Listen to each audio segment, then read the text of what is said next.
Hola, ¿qué tal? Los saludamos, bienvenidos. Esto es Semana. Si las elecciones fueran hoy, muy seguramente el presidente de la República se llamaría Gustavo Petro. Por eso lo tenemos como invitado especial en esta edición. Bienvenido, senador Gustavo Petro. Gracias por acompañarnos. Hola Vicky, ¿cómo están? Un saludo muy especial a todos sus oyentes. ¿Está de acuerdo conmigo? Si las elecciones fueran hoy, ¿usted sería el presidente de Colombia? Sería altamente probable que eso no ocasione miedos, porque sería un cambio y al cambio no hay que tenerle miedo. Hay un libro por ahí de Eric Fromm, no sé si lo recuerdes, El miedo a la libertad, sobre lo cual se fundaron las tiranías y los fascismos hace varias décadas, y yo creo que eso es precisamente lo que no hay que tener. Ni miedo a la libertad, ni miedo al cambio. Así que si ese miedo se vence, indudablemente transformaríamos la historia de Colombia. ¿Para qué? Para la democracia, para la justicia social, para la paz. ¿Usted le diría a la gente que nos está viendo eso, hacer énfasis en eso, no tengan miedo de Gustavo Petro? Pero lo vengo diciendo desde hace años, ¿no? Y obviamente en campaña electoral volveríamos a decirlo. No hay que tener miedo porque nosotros lo que proponemos es el desarrollo de un capitalismo productivo en el país, de generación de riqueza a partir de la producción, pero también de distribución de esa riqueza para que pueda construirse justicia social en Colombia. A eso no hay que tenerle miedo. Eso es lo que se llama la modernidad. Senador, no le tienen miedo a eso, sino que le tienen miedo a usted. Quienes tienen miedo es a Gustavo Petro. ¿Qué les dice a esas personas que tienen miedo a Gustavo Petro? La verdad, yo no creo que me tengan miedo a mí, porque yo, digamos, no le echo mal a nadie. Ni siquiera puedes sacar en la alcaldía de Bogotá Humana un solo hecho en donde alguien se haya sentido agredido por nuestra administración. No, le tienen miedo a la posibilidad de un cambio, y eso tiene sus lógicas. Le tienen miedo a unas propuestas, eso tiene sus lógicas. Hay inercias dentro de la sociedad que quisieran mantenernos en este mismo estado en que estamos. Es decir, viendo morir niños y viendo morir viejos de enfermedad, y con sistemas de garantía de los derechos completamente destruidos, como la salud, como las pensiones, y con una especie de esclavitud laboral, que es lo que va extendiéndose por todo el país, con una desigualdad territorial enorme, que es lo que ha generado el narcotráfico, entre otras cosas. Esas inercias obviamente le tienen miedo al cambio. La corrupción le tiene miedo al cambio. Es que lo que puede acabar la corrupción en un país es la democracia. Es el control de la ciudadanía sobre su propio Estado y sus recursos. ¿Y cómo los corruptos no van a sentir entonces miedo de que nosotros ganemos? Si ellos han gobernado a Colombia en los últimos 2 siglos. ¿Pero usted cree que solo le tienen miedo los corruptos o hay gente buena, democrática, que también tiene temores por usted? Mira, obvio, porque las campañas de nuestra derecha se fundan sobre la mentira.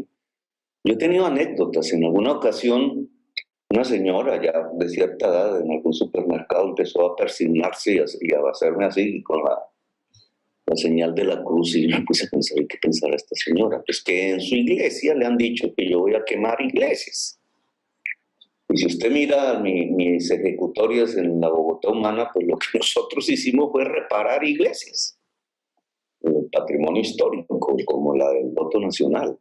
Pero así se crean ese tipo de mentiras, igualito como cuando le decían a los taxistas que le iban a quitar el taxi, o a las señoras de los salones de belleza que le íbamos a quitar los salones de belleza, porque eso, según la propaganda que recibía, era la expropiación que yo iba a proponer. Y así se genera y se construye tanto miedos como odio. Así fue como pudo triunfar el voto contra la paz, y así fue como pudo triunfar Duque, sobre una campaña sustentada en la mentira. Y esas campañas obviamente cogen gente, cogen sectores, pero son profundamente falsas. Al cabo de 2 o 3 meses la gente se da cuenta de que la engañaron. Esa es la realidad de ese tipo de campaña, que desgraciadamente no es que sean solo de Colombia. Trump acaba de hacer un ejemplo, como Bolsonaro en Brasil, de lo que significa este tipo de campaña. Si usted tiene enfrente a una persona que tiene temores de ese cambio, de votar por usted, ¿usted cómo la convence? ¿Cómo le hace entender que usted no es el monstruo que algunos pintan? Que no es el monstruo contra la democracia o la amenaza contra la democracia que algunos pintan. Discúlpame, Claudia, ¿cómo puedo ser amenaza contra cuál democracia? Si en Colombia no hay democracia. Si precisamente lo que estamos proponiendo es construir una democracia. En Colombia no hay ninguna democracia. El cuarto país más desigual del mundo no se pudo construir en esa desigualdad a partir de ser democrático. En democracia no se construyen esas enormes barreras sociales como las que se han construido en Colombia. No, en Colombia no hay democracia. En una democracia no bombardean niños. En una democracia no te aparecen al cabo de unos años 6.402 jovencitos asesinados por el Estado. Eso no se llama democracia. Así que si alguien está defendiendo eso como una democracia, pues es una persona que está realmente equivocada. No, nosotros lo que estamos proponiendo es la democracia. Vivir en democracia. Vivir en democracia es que no exista miedo, precisamente. Vivir en democracia es que unos jovencitos puedan, porque se les ocurrió ir a conocer el mar, ir hasta el mar y volver, y no desaparecer en el camino. Democracia significa que la mujer pueda salir de noche a la calle, vestida como se le dé la gana, a las 4 de la madrugada o 5, de fiesta con sus amigos y no le pase nada. Democracia significa que a una mujer no la golpeen en su hogar. Democracia significa que los salarios de las mujeres sean iguales que los hombres por igual trabajo. Nada de eso existe. Democracia significa un estatuto del trabajo digno. ¿Cómo se puede pensar que hay una democracia cuando un empleador público o privado contrata a una muchacha por 3 meses y la acosa sexualmente porque sabe que a los 3 meses está en su poder la posibilidad de prorrogar el contrato? Eso no son democracias. Lo que sí proponemos es construir una democracia en Colombia.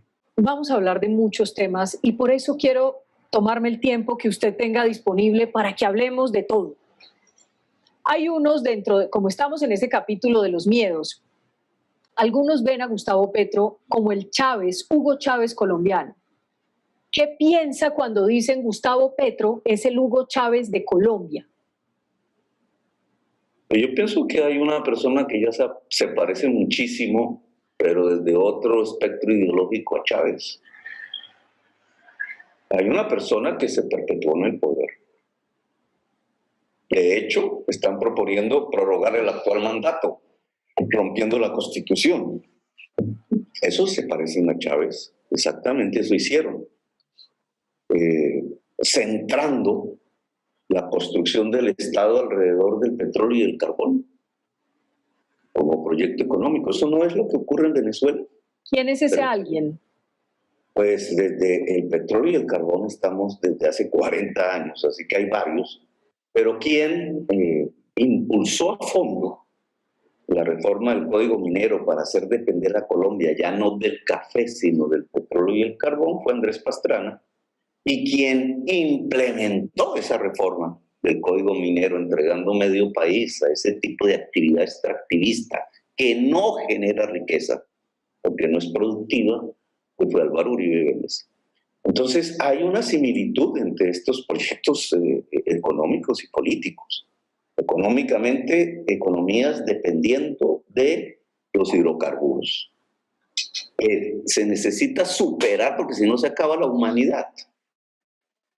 Y en segundo lugar, políticos, dependiendo de prorrogar su mandato a partir de cambios en la Constitución, elecciones, etcétera, y prórrogas de mandato.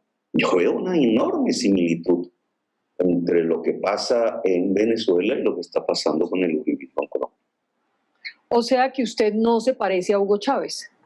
No, porque nosotros estamos proponiendo una economía productiva. Una economía productiva implica iniciativa privada y muchísimo. Pero una iniciativa privada que no es de 5 personas, acolitadas por el Estado, los que siempre hacen las concesiones de Transmilenio, los que siempre hacen las carreteras de doble calzada, los que siempre se quedan con los servicios públicos del agua, de la electricidad, los que tienen los más grandes bancos. Eso no es iniciativa privada, eso es quitarle la iniciativa privada a la gente. La iniciativa privada es que millones y millones de colombianas y colombianos pudieran tener los instrumentos para producir. Entonces, usted dice, usted no se parece a Hugo Chávez ni a la propuesta de Hugo Chávez, pero usted era amigo de Hugo Chávez. Digamos, ser amigo, tú eres amiga de muchas personas, supongo, incluso en tus núcleos regionales, en tu vida familiar, que no necesariamente implica que comulgues política o ideológicamente con ellos, o me equivoco. Las personas pueden tener relaciones personales. De hecho, cuando se trata de liderazgos políticos en América Latina, pues hay que construir redes, posibilidades de mejoramiento de las condiciones de toda América Latina, pero eso no significa que entonces amistad significa cofradía ideológica, porque entonces te pondré un ejemplo concreto. El presidente Uribe y el presidente Duque tienen una estrechísima amistad con el presidente de Honduras. Han trabajado juntos proyectos comunes. Y el presidente de Honduras acaba de ser acusado por un fiscal de los Estados Unidos como un gran exportador de cocaína a Estados Unidos. ¿Significa por eso entonces que el señor Uribe y el señor Duque son narcotraficantes? Senador, ¿cómo recuerda su último encuentro con Hugo Chávez? Eso fue por allá en el año 2006. ¿Cómo fue? Fue muy rápido. Digamos, ellos vivían sus lógicas, sus conflictos, sus circunstancias, digamos, difíciles.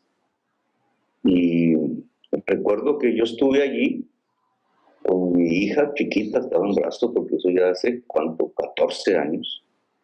Sofía, que hoy tiene 19. Estuve allí un tanto después de que me hicieron una amenaza de muerte y yo salí muy rápidamente, pasé por ahí. Y en algún evento público nos encontramos y nos saludamos. Y fue la última vez que lo vi. De allí regresé porque siempre superé más o menos con éxito ese tipo de amenazas.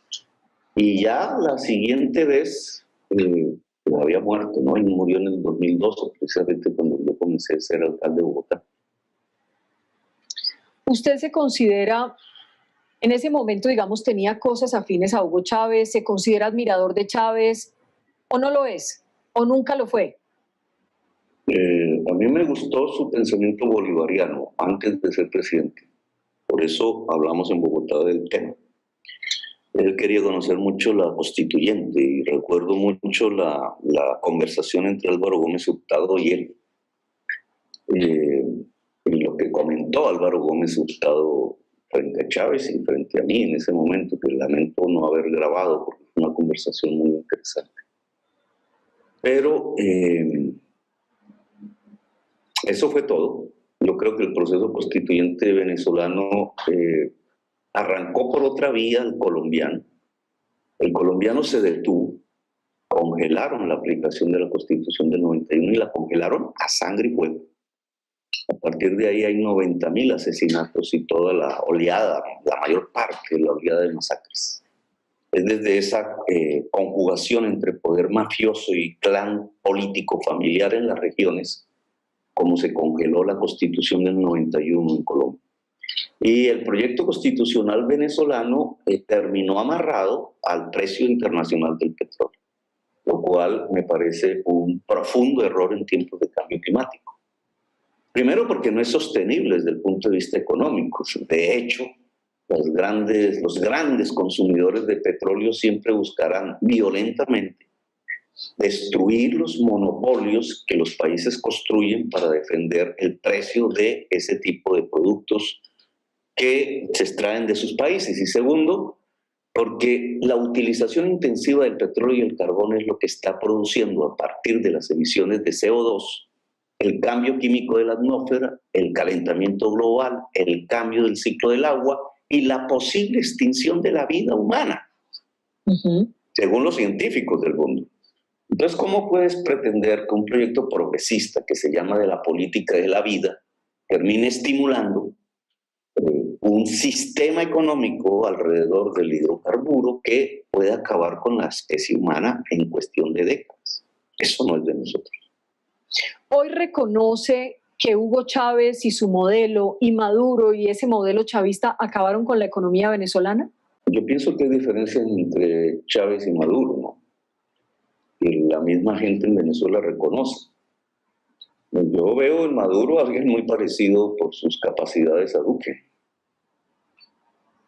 No se puede decir lo mismo de Chávez. Chávez vendría a tener similares capacidades políticas que Uribe, para hacer el símil. Pero si los comparamos por capacidades, quien se parece a Duque es Maduro. ¿Pero reconoce que ellos acabaron con Venezuela o no lo reconoce? Está destruida su economía. En eso ha ayudado también Colombia y Estados Unidos, porque el bloqueo obviamente ayuda y por eso tenemos 1,5 millones de venezolanos en nuestra tierra. No fueron ellos los que la destruyeron, digamos, ahí no se destruyó solo. En todo caso, los que dañaron la economía, los que acabaron con Venezuela fueron Chávez y Maduro. ¿Usted reconoce eso? ¿Ellos son los culpables? Sí, son dos elementos fundamentales. Quien hace depender una economía del petróleo, y ahí pones a Chávez y pones a Maduro, y quien bloquea las exportaciones del petróleo. Y acabas completamente con la economía. Es decir, pusieron en bandeja a Venezuela para que fuera golpeada. Y a través de absoluta debilidad, hacer de la economía venezolana una economía exclusivamente petrolera. Sí, lo otro es que esos bloqueos, usted sabe que provienen, son como la consecuencia, que son terribles para los ciudadanos, pero la consecuencia de un gobierno narco como el de Maduro. Es un gobierno narco perseguido por narcotráfico, tiene una orden de captura en Maduro por narcotráfico. Si estamos en Colombia, porque eso digamos que se afirme desde Inglaterra, vale. Pero si estamos en Colombia, creo que antes de esas acusaciones deberíamos lanzar las acusaciones de los gobiernos colombianos ligados al narcotráfico. Porque la cocaína, Vicky, se produce en Colombia. Colombia sigue, desgraciadamente, y desde hace décadas, siendo el principal exportador mundial de cocaína.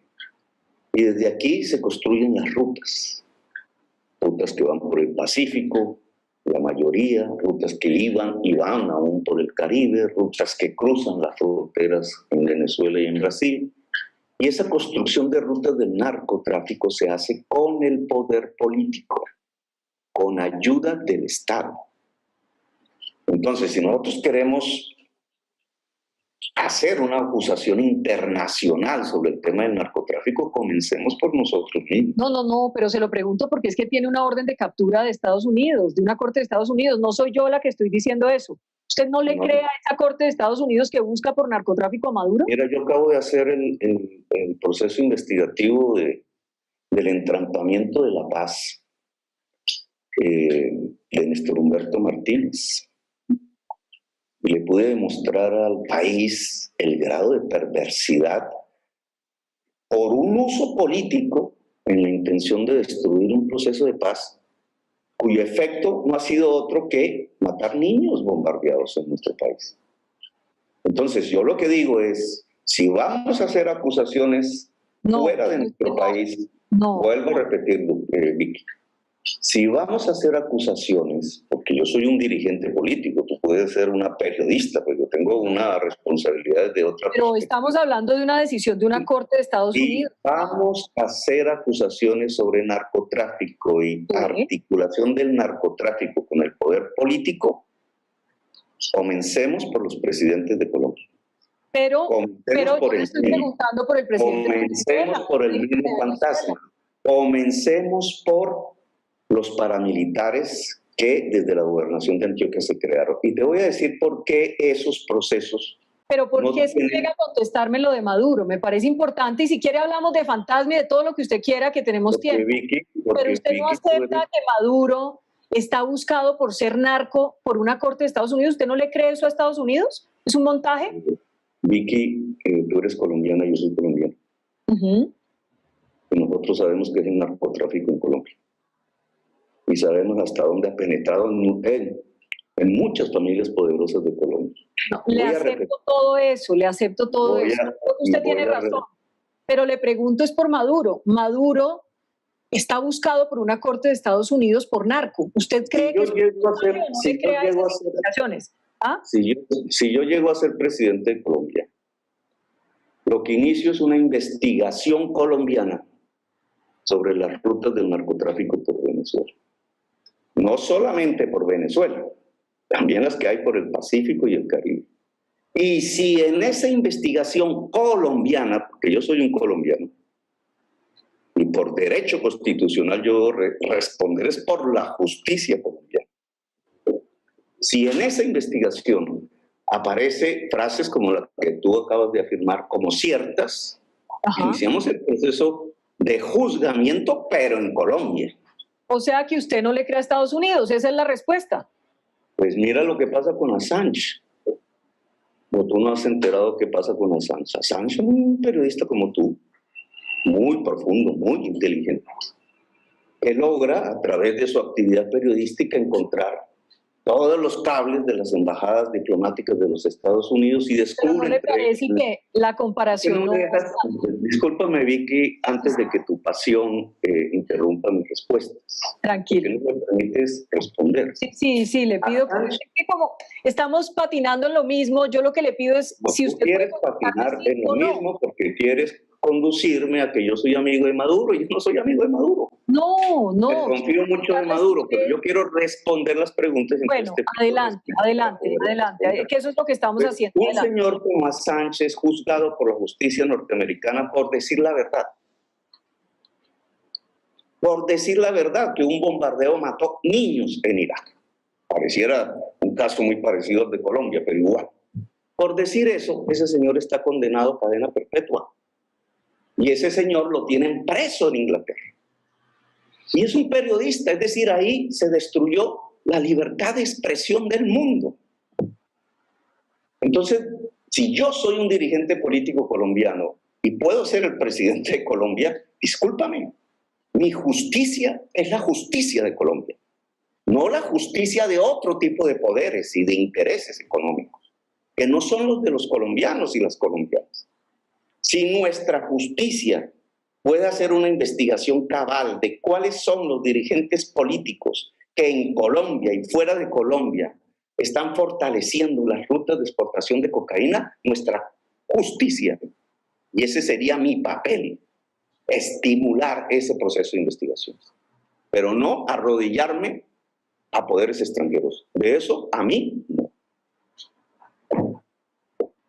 Entonces déjeme, sigo haciéndole la pregunta. Eso quiere decir, y me dice si interpreto mal, que usted no cree en esas investigaciones que dicen que Nicolás Maduro es narcotraficante y que están en una corte de los Estados Unidos. Pues si yo miro el flujo de cocaína, me sale el 90% de la cocaína colombiana por el Pacífico.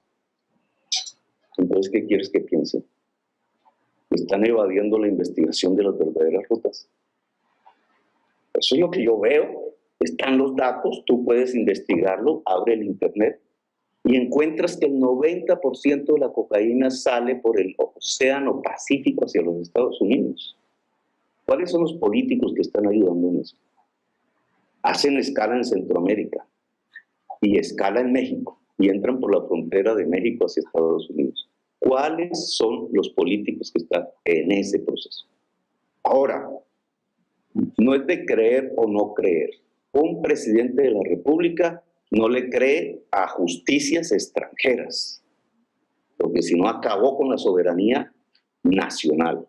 Le cree a la justicia de su Estado, que debe ser autónoma, independiente y fuerte, que es la propuesta que Bogotá Humana, que Colombia Humana ha hecho para la reforma de la justicia en Colombia. No una justicia de pacotilla dependiendo de los intereses políticos del régimen de turno.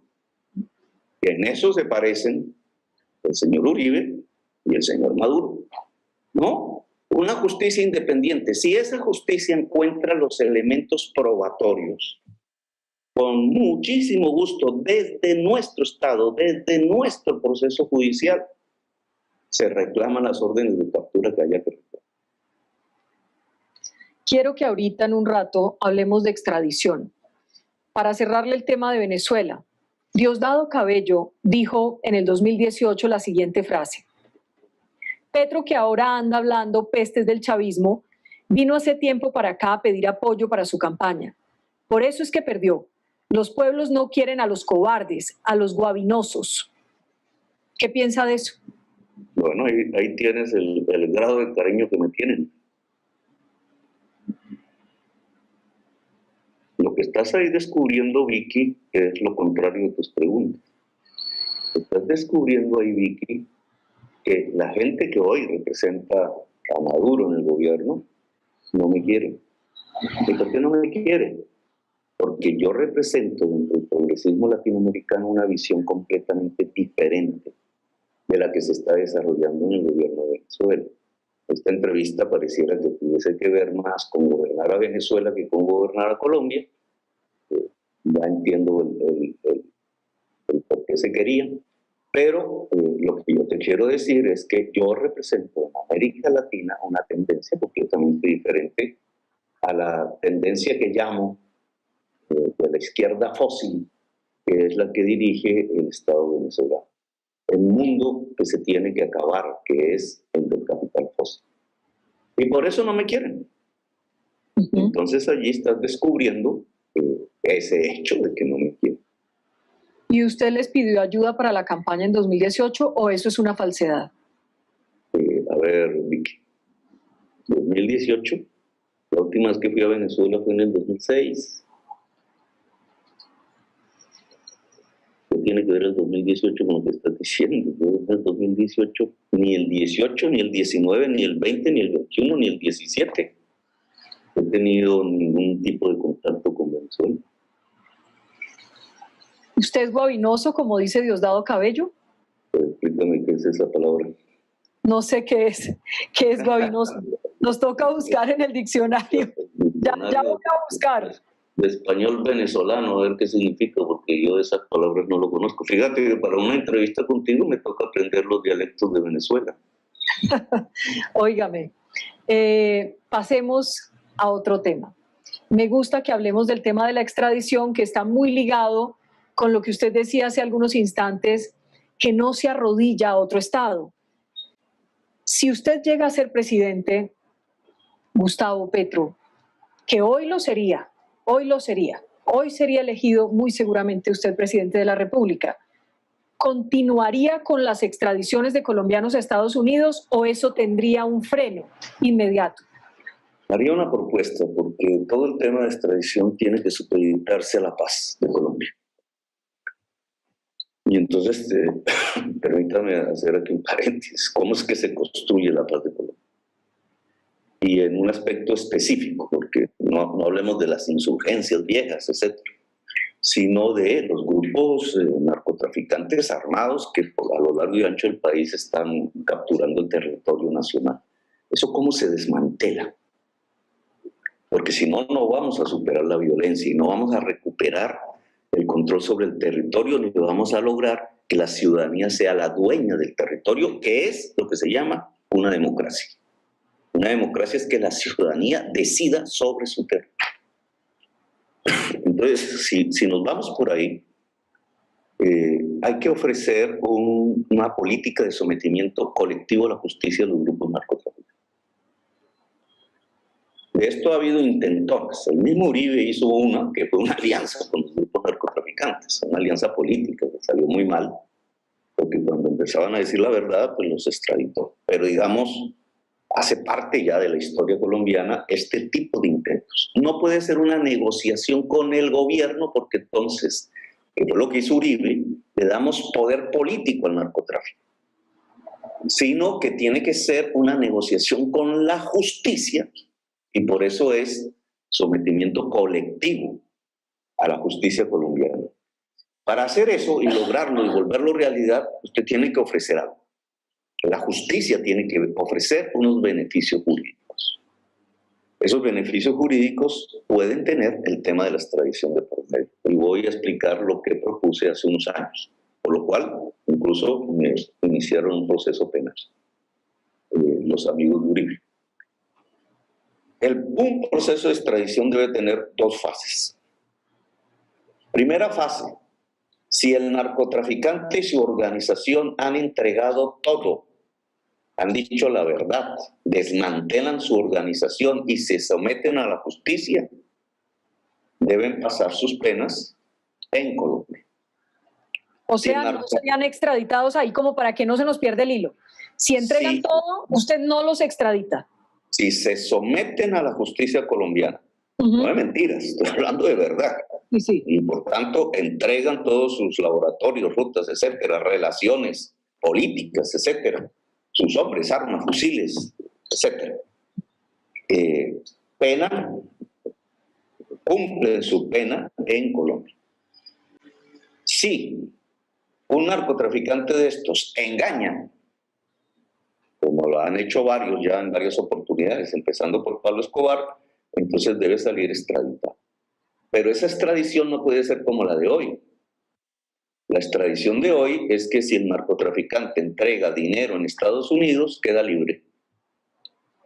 Entonces ahora están prefiriendo irse extraditados, porque allá quedan viviendo en varios condados del estado de la Florida. No.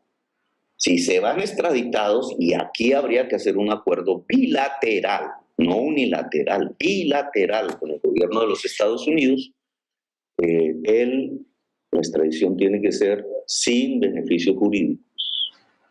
La extradición tiene que ser hasta cumplir su último día de condena en las cárceles de los Estados Unidos, sin negociación dentro de los Estados Unidos. ¿Usted no cree que Estados Unidos no aceptaría una revisión de esa política de colaboración que tiene que ver con la extradición y que ha mantenido durante años con Colombia?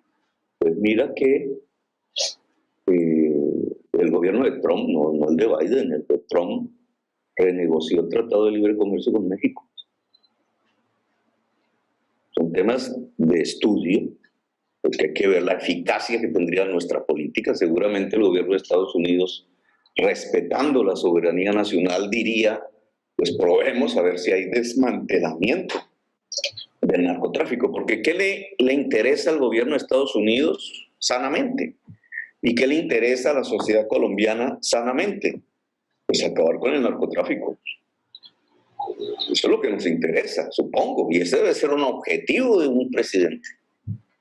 Los ensayos que se han hecho hasta ahora pues han sido un rotundo fracaso. Seguimos siendo el país más narcotraficante de cocaína del mundo. Luego hay que ensayar otras vías. Los Estados Unidos vienen cambiando una serie de políticas. Legalizaron la cocaína en Oregón, legalizaron la marihuana en no sé cuántos estados. Ya no tengo ya ni siquiera el dato en este momento. En cuestión de 2 años, seguramente casi que la marihuana estará legalizada en todos los Estados Unidos y una parte tendrá una legalización sobre la cocaína. Es decir, el mundo de las drogas cambia. Porque esa legalización que se produce en Estados Unidos y por conducto y decisión del pueblo de los Estados Unidos, acaba con la mafia en Colombia. La acaba, porque la prohibición es lo que ha fortalecido la mafia. Entonces, o sea, si eso está dando legalizar. A ver, Vicky, acabo de decir, escúchame bien, que es el pueblo de los Estados Unidos el que está decidiendo la legalización de la marihuana. Le pregunto qué haría como presidente en Colombia. Pues el tema de la marihuana ya me parece una estupidez mantenerlo en la clandestinidad, para que los familiares de expresidentes hagan los negocios de exportación de marihuana legal y en cambio le echan bombas a los campesinos y a sus hijos que producen marihuana en el Cauca. Si no se me vaya a molestar por la interrupción, pero me acaba de dar una noticia que necesito que me concrete. ¿cuáles familiares de expresidentes están gozando del negocio de la marihuana en Colombia? Pues piden todo el listado de organizaciones que tienen licencia. Pero usted sabe, cuénteme. No, pero en este momento no es mi debate. Lo único que te puedo decir es que la posibilidad de exportación legal de marihuana, de fines recreativos, no, etcétera, medicinales, etcétera, que se da a través de licencias del gobierno nacional y que ha entregado varias, tiene como beneficiarios amigos del poder político en Colombia. Mientras están masacrando y bombardeando campesinos productores de marihuana en el Cauca. ¿No me va a decir cuáles hijos de expresidente? En otra oportunidad. ¿Pero lo sabe o no lo sabe? Sí, estamos en ese proceso investigativo. Y yo sospecho, ¿sabe? Sospecho. ¿Y eso da mucha plata ese negocio, senador? Pues si Colombia no se pone pilas, va a perder el negocio. Una paradoja de la historia, porque después de tantos muertos, de tanta cárcel, de tanto veneno, de tanta macartización que ha sufrido la sociedad colombiana por ese tema, pues resulta que son otros países los que van a quedarse con los decenas. Aquí estamos hablando de miles de millones de dólares. México, que también está a puertas de esa legalización, y muchos de los estados de los Estados Unidos, el Canadá. Usted habla de esa, que ya es una estupidez no legalizar la marihuana, explica por qué. Le pregunto por la cocaína, por la cocaína y más en un momento en el que estamos inundados de cultivos de coca. ¿Usted pediría o cree que eso sería lo adecuado, legalizar también la cocaína o en general las drogas en Colombia? Es que no es en Colombia, digamos, cuando planteas así el tema, entonces ya se confunden los términos de la respuesta. Porque el tema de la legalización de las drogas es un elemento internacional. Si tú legalizas en Colombia y se prohíbe en Estados Unidos, no estás haciendo nada. Estás creándole un problema de bloqueo, ahí sí, al país. No, el tema de la legalización tienes que verlo en la perspectiva mundial, cómo va en el mundo. Ya mencioné cómo van los Estados Unidos, que no es cualquiera, es el principal mercado. Hay que ver qué va a pasar en Europa. Si eso va así, la política antidrogas colombiana tiene que variar. Tiene que aterrizar, digamos, en la nueva realidad. Ahora, si vamos a una oleada de mayor prohibición, pues obviamente la política colombiana no puede liberalizarse en contra del mundo. Entonces, mira, la política colombiana es en el contexto de la política mundial. Hoy por hoy, Colombia podría tener ya ingresos por miles de millones de dólares por exportación de marihuana, tanto en fines medicinales como en fines recreativos. Hoy por hoy. Incluso sería uno de los factores de amortiguamiento de la crisis provocada por el COVID. ¿Por qué no lo está haciendo? Porque nos ganó la ideología fundamentalista de la ultraderecha. Y entonces los mexicanos y los gringos, que son más fundamentalistas desde el punto de vista religioso, y ahí es que nacen todas estas iglesias, pues fíjate, ellos no son tontos, ellos ya empezaron a sacar cerca de 150,000 millones de dólares en impuestos por el consumo de marihuana en Estados Unidos. 150,000 millones. Nuestras exportaciones de petróleo en su máximo esplendor llegaron a 30,000 millones de dólares. ¿Qué está haciendo Colombia? Entonces, detrás de unos presidentes de doble moral, que ordenan bombardear a campesinos con bombas de verdad y glifosato, y por otro lado se abrazan con los narcotraficantes y hacen fiestas y parrandas con ellos, entonces metidos en esa doble moral, se están tirando una posibilidad económica de Colombia y una posibilidad de resolución de violencias y de un conflicto armado, sobre todo en algunas regiones del país, como el Cauca. Lo interpreto bien. Acuérdese que esta entrevista empezó diciendo si las elecciones son hoy, gana Gustavo Petro y es presidente. Lo interpreto bien, si usted fuera presidente, propendería por lo menos o lucharía para que estas cosas ocurrieran así como las ha relatado? Entiendo lo del contexto mundial, pero ¿usted lucharía, por ejemplo, para que se legalizara la marihuana en Colombia? Pues digamos, es un hecho que Colombia debe legalizar la marihuana. De hecho, ya hay una legalización. De nuevo te repito, con fines medicinales. Hay una ley de la República. Y los beneficiarios de esa ley de la República, a través de unas licencias que la ley le legó al gobierno, son amigos del poder político. Senador, ¿cómo ve usted el hecho? Usted es senador de la República. ¿Cómo ve el hecho, ya pasados, a ver, cuántos años, 5 años casi de la firma de los acuerdos de La Habana, el hecho de que los ex-FARC se hayan convertido en congresistas y hoy todavía ninguno haya pagado por sus crímenes? ¿Eso le inquieta, le perturba, le molesta? ¿Qué piensa de eso? A mí me parece que lo que ha ocurrido de 5 años para acá, y fundamentalmente con el triunfo del gobierno de Duque, es una destrucción del proceso de paz. Del lado de las FARC, un fortalecimiento de la salida armada. Se llaman disidencias, etcétera, pero ¿por qué? Fueron construidas por el gobierno. El gobierno quería tener a la FARC armada de nuevo porque es su excusa para ganar votos. Es perverso, pero es así, digamos. Y entonces restringieron los mecanismos de aplicación del acuerdo de paz, que no solamente tiene que ver con las condenas que la JEP debe poner en su momento, y en eso veo que hay un proceso. Acabo de ver por la prensa los testimonios, etcétera, la decisión que tomaron sobre el tema del secuestro sistemático.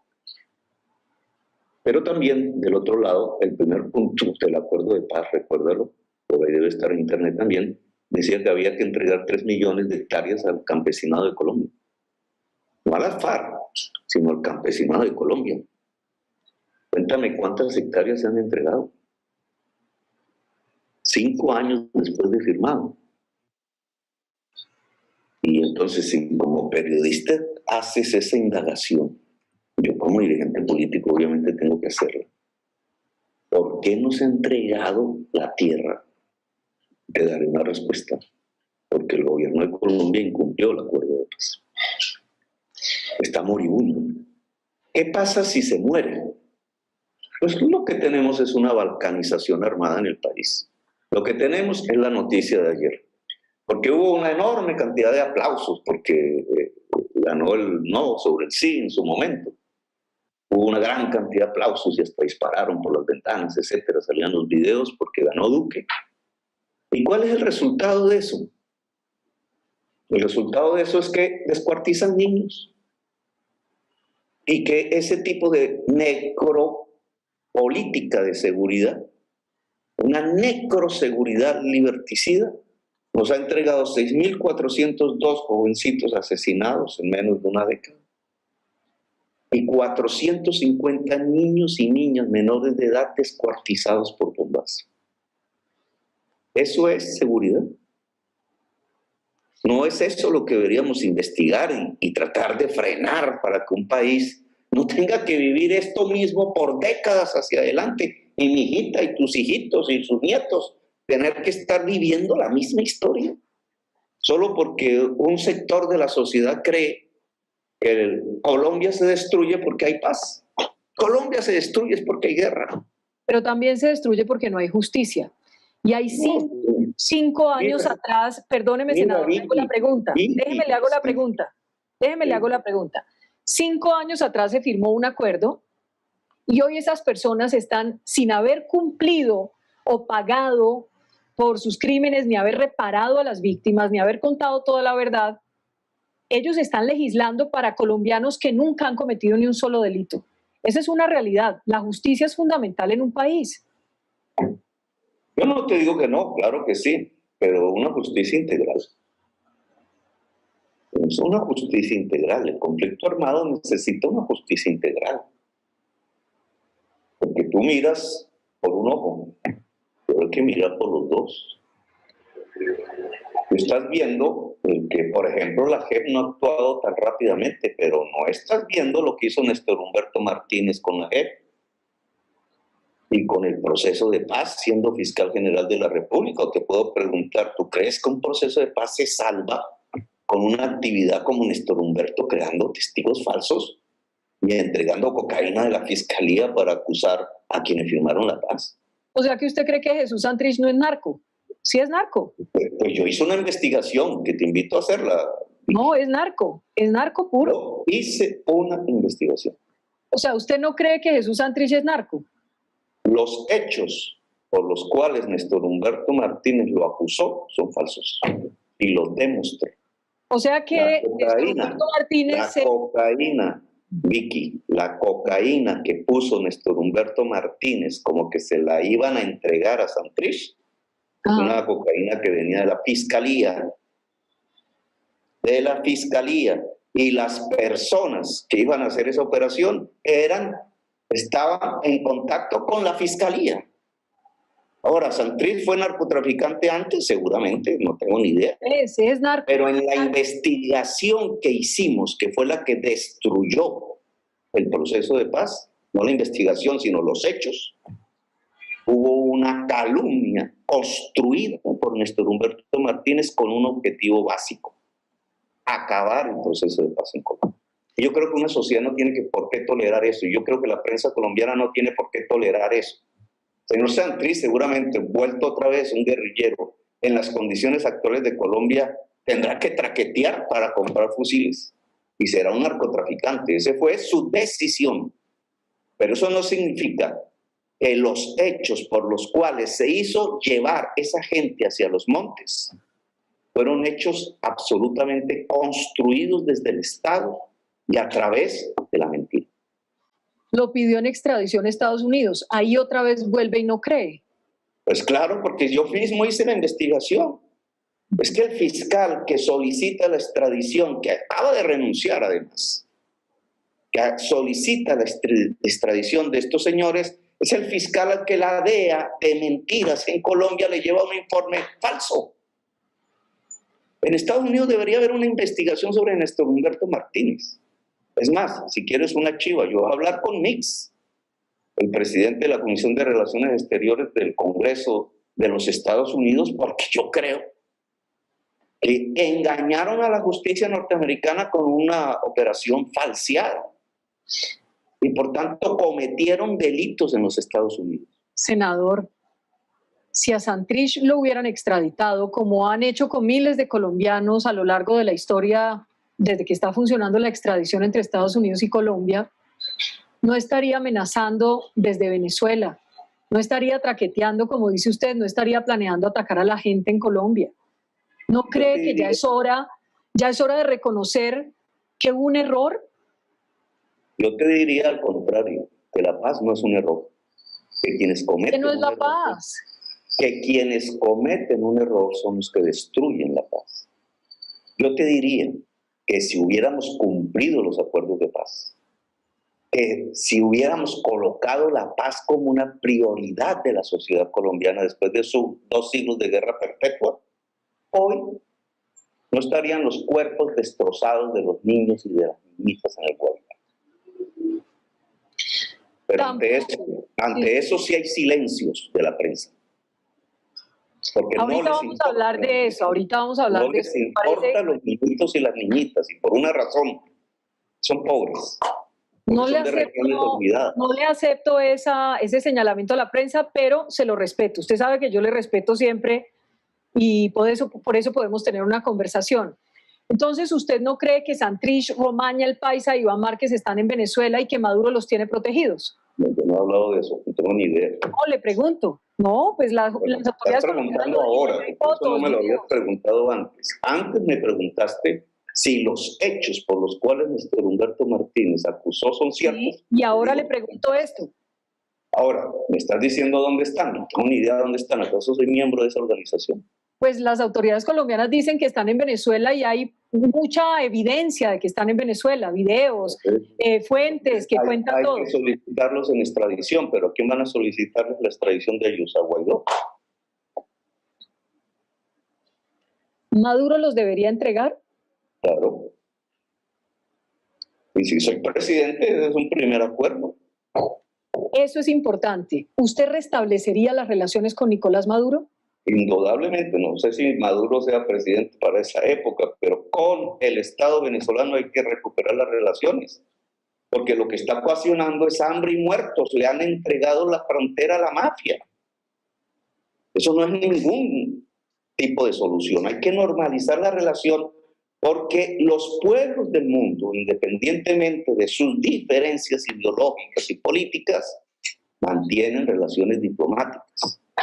Colombia ganaría muchísimo desde el punto de vista económico y político como líder en el mundo si reconstruyera sus relaciones en pie de igualdad con todos sus vecinos y no aislarse como es lo que está haciendo ahora.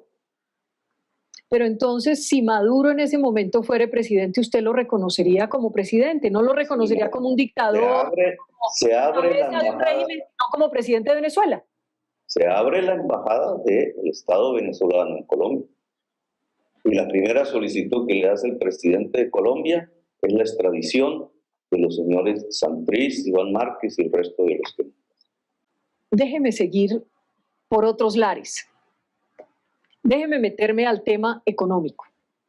Si hay algo que genera en algún sector temores con respecto a ese modelo que propone Gustavo Petro, es el tema económico. Hablemos de la economía. Le voy a preguntar, le va a parecer rara esta pregunta, pero se la voy a hacer porque hay mucha especulación alrededor. Usted ha sido muy crítico de los grupos económicos, usted ha sido muy crítico de los bancos. Quiero preguntarle, ¿qué pasa si Gustavo Petro es presidente? ¿Qué pasa con Luis Carlos Sarmiento Angulo, el hombre más rico de Colombia? ¿Y qué pasa con Ardila Lule, con la organización Ardila Lule? Que pagan sus impuestos de acuerdo a la ley.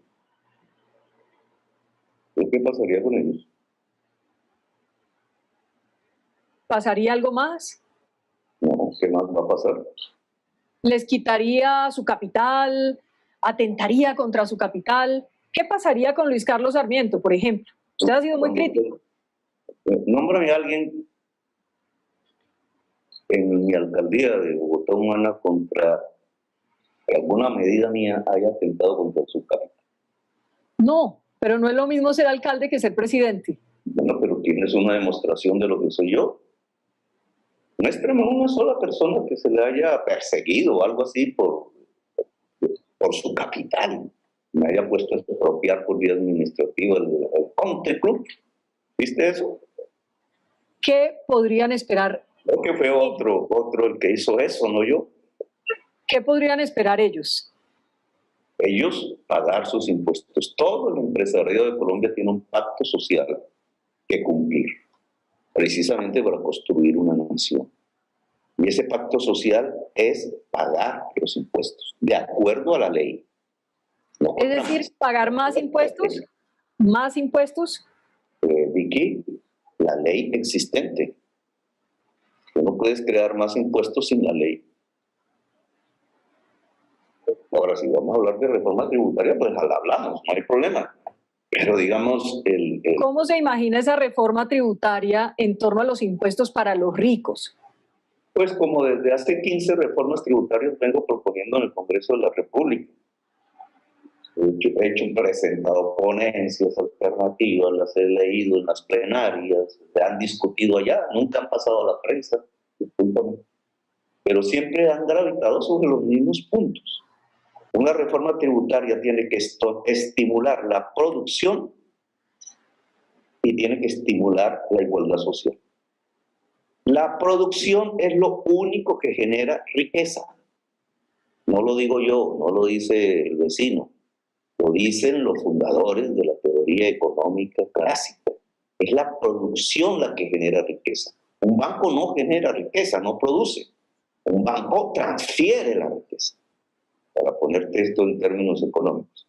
Entonces, si tenemos que estimular la producción, y la producción se llama agricultura, industria, pequeña y mediana empresa, producción de servicios. Si queremos estimular eso, los impuestos tienen que ir hacia donde se está atesorando el dinero y el patrimonio de una manera no productiva. precisamente para desestimular ese atesoramiento. ¿Dónde está eso? En concreto, los paraísos fiscales, las utilidades financieras, los dividendos con medio del cual los propietarios sacan la plata de las empresas, la tierra que siendo fértil la tienen en condiciones improductivas. Ese mundo de capitales, entre comillas, porque eso no se llama capital, sino de atesoramientos no productivos, tiene que ser grabado. ¿Para qué? Para que muevan esos activos hacia la producción. Primer elemento. Segundo elemento, la justicia social. Tú sigues poniéndole los impuestos a los pobres y ahí sí no hay tristezas. Estás ocasionando una desintegración del cuerpo nacional vía desigualdad social. Por tanto, los impuestos deben ir hacia las capas que tienen cómo pagarlo. Y sobre todo las capas que están atesorando y no produciendo. Y en cambio tienes que liberar impuestos de la canasta básica familiar. Porque esa es la comida de la gente.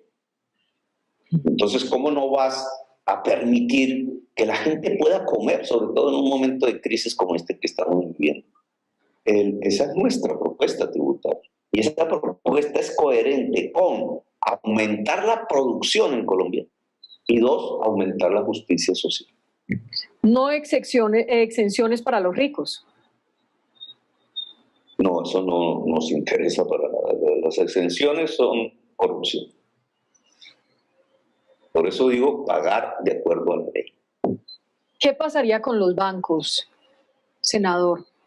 Y lo los bancos compran. Los bancos, señor. Si los bancos tienen una función social, no es generar riqueza, porque el dinero no genera riqueza, eso es una ilusión óptica. Lo que genera riqueza es el trabajo y la producción. Los bancos lo que hacen es mover dinero para que haya trabajo y producción. Y esa es su función social. Cuando la banca, y lo estás viendo en los datos últimos del COVID, está creciendo espectacularmente, pero la economía real se está destruyendo, lo que está sucediendo es que la banca está chupando el circuito económico real de Colombia. Y eso es perverso, eso es destructivo.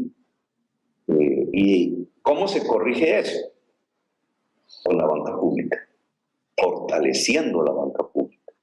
No quitándole el banco a Luis Carlos Sarmiento, porque por allá podría ir una de tus preguntas, ¿no? Pero que compita con el banco agrario, un banco agrario que además debe ser urbano y que debe tener el banco agrario tenía 750 sucursales en el país, el Bancolombia tenía 190. Para entenderlo, déjeme entenderlo cuando dice fortalecer la banca pública, no significa quitarle el banco o los bancos a Luis Carlos Sarmiento. Pero, ¿qué significa entonces? ¿Cómo fortalece usted la banca pública y pone a competir a la banca privada con esa banca pública apoyada por el gobierno? El dinero que se mueve en los bancos no es de los banqueros. El dinero que se mueve en los bancos es de la ciudadanía, de los ahorradores. Ese es un primer elemento. Por esos ahorradores se compite. Competencia. Se supone que el capitalismo es competencia, ¿no? Pues la banca pública debe competir por los recursos del ahorro de los colombianos, a los cuales pues tienen que pagarle interés, etcétera, como cualquier banco. Pero esos recursos sustentan una política crediticia, que en el caso de los bancos privados son los amigos del dueño del banco. ¿Cuánta plata del sistema financiero del Grupo Aval se fue para el desastre de la Ruta del Sol 2? Tú que eres una gran interesada en Odebrecht. Esa es la corrupción real. Porque tú puedes perseguir la corrupción de los políticos, pero siempre te va a dar cifras muy inferiores al núcleo central del negocio, que es corrupto. Y el núcleo central del negocio en la Ruta del Sol 2 es que de los fondos privados de pensiones, que es plata de los cotizantes, no del banquero, y de los recursos del banco, que es plata de los ahorradores, no del banquero, salieron recursos para financiar la Ruta del Sol 2 y se les pagaron. Se adelantó desarrollaron con esos recursos sus utilidades, el señor Odebrecht y el señor Luis Carlos Sarmiento. Eso es corrupción. Y de la grande. ¿Usted acabaría con esos fondos privados de pensión, por ejemplo? Nosotros hemos hecho una propuesta concreta, porque ¿para qué es un sistema pensional? Primero que todo, un sistema pensional es para garantizar el derecho a pensionarse. Primero, listo, que tú te puedas pensionar y los que nos están oyendo se puedan pensionar cumpliendo unos requisitos. Segundo, el dinero con que se pensiona a la gente es un dinero público. Es de los dueños de los fondos privados de pensiones. Son las cotizaciones de toda la vida de los trabajadores a esos fondos y de los empresarios a esos fondos, más ayudas del Estado, del presupuesto.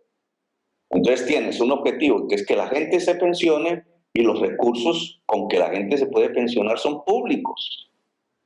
Y entonces viene la tercera pregunta, ¿el sistema actual garantiza eso? Y la respuesta es no. Se ha vuelto es un negocio. Los dueños de los fondos privados, que no son los cotizantes, usan el dinero de los cotizantes para hacer negocios de compra de acciones de empresas que tienen una lógica dentro de sus grupos económicos, pero no dentro de la lógica de pensionarse. Por tanto, hay que volver a garantizar la pensión en Colombia. ¿Cómo? Nosotros creemos y es nuestra propuesta concreta, el sistema de pilares. En Uruguay está funcionando muy bien. ¿Cómo es el sistema de pilares? Que todos y todas los que trabajamos cotizan hasta el cuarto salario mínimo el porcentaje que hay que cotizar. Por ejemplo, tú de tu sueldo. Cotizas hasta el 4 salarios mínimos lo que hay que cotizar, de acuerdo a la ley, pero eso no va a un fondo privado de pensión. Eso va a un fondo de reparto simple. Es decir, a los que hoy sería Colpensiones. Todos y todas. ¿Qué garantiza eso? En primer lugar, el Estado deja de entregarle 13 billones anuales a Colpensiones, porque ya tendría recursos para pagar pensiones. Y esa plata se va para construir las sedes de la universidad pública en toda Colombia, y la mitad de esa plata se va para pagarle una renta solidaria a 2 millones de viejitos y viejitas que hoy no tienen pensión. 2 millones se pueden financiar. ¿Qué pasa si ganas más de 4 salarios mínimos? Tú ganas más de 4 salarios mínimos, yo también. ¿Qué podemos libremente escoger un fondo privado de pensión, si queremos? Si no, cotizamos al fondo de reparto simple. Lo que me interesa es que el primer pilar sea de reparto simple, porque el 80% de los trabajadores y trabajadoras de Colombia podrían garantizar, dado que ganan menos de 4 salarios mínimos mensuales, su pensión, que hoy no tienen. Y esa es nuestra propuesta para la reforma de la Ley 100 en el asunto de pensiones. Es decir, que todos aquellos que ganen menos de 4 salarios mínimos coticen en ese gran fondo como Colpensiones, y de ahí para allá los que quieran, los que ganen más y quieran, se pueden ir a unos fondos privados que seguramente serían menos fortalecidos, serían menos fortalecidos. Sí, claro. El efecto no tendrían la masa, no tendrían el grueso. Así es, eso es cierto. ¿Y eso no es como matar los fondos privados? No, eso es garantizar la pensión, que es lo que se trata, ¿no? No, lo entiendo, pero también es matar los fondos privados, realmente. No, se reduce y siguen actuando en su mundo de negocios, pero digamos con las cotizaciones de la gente que quiera, voluntariamente y por encima de su cuarto salario mínimo mensual vigente. Sigamos hablando de economía. Porque es que la pensión es un derecho, ¿no?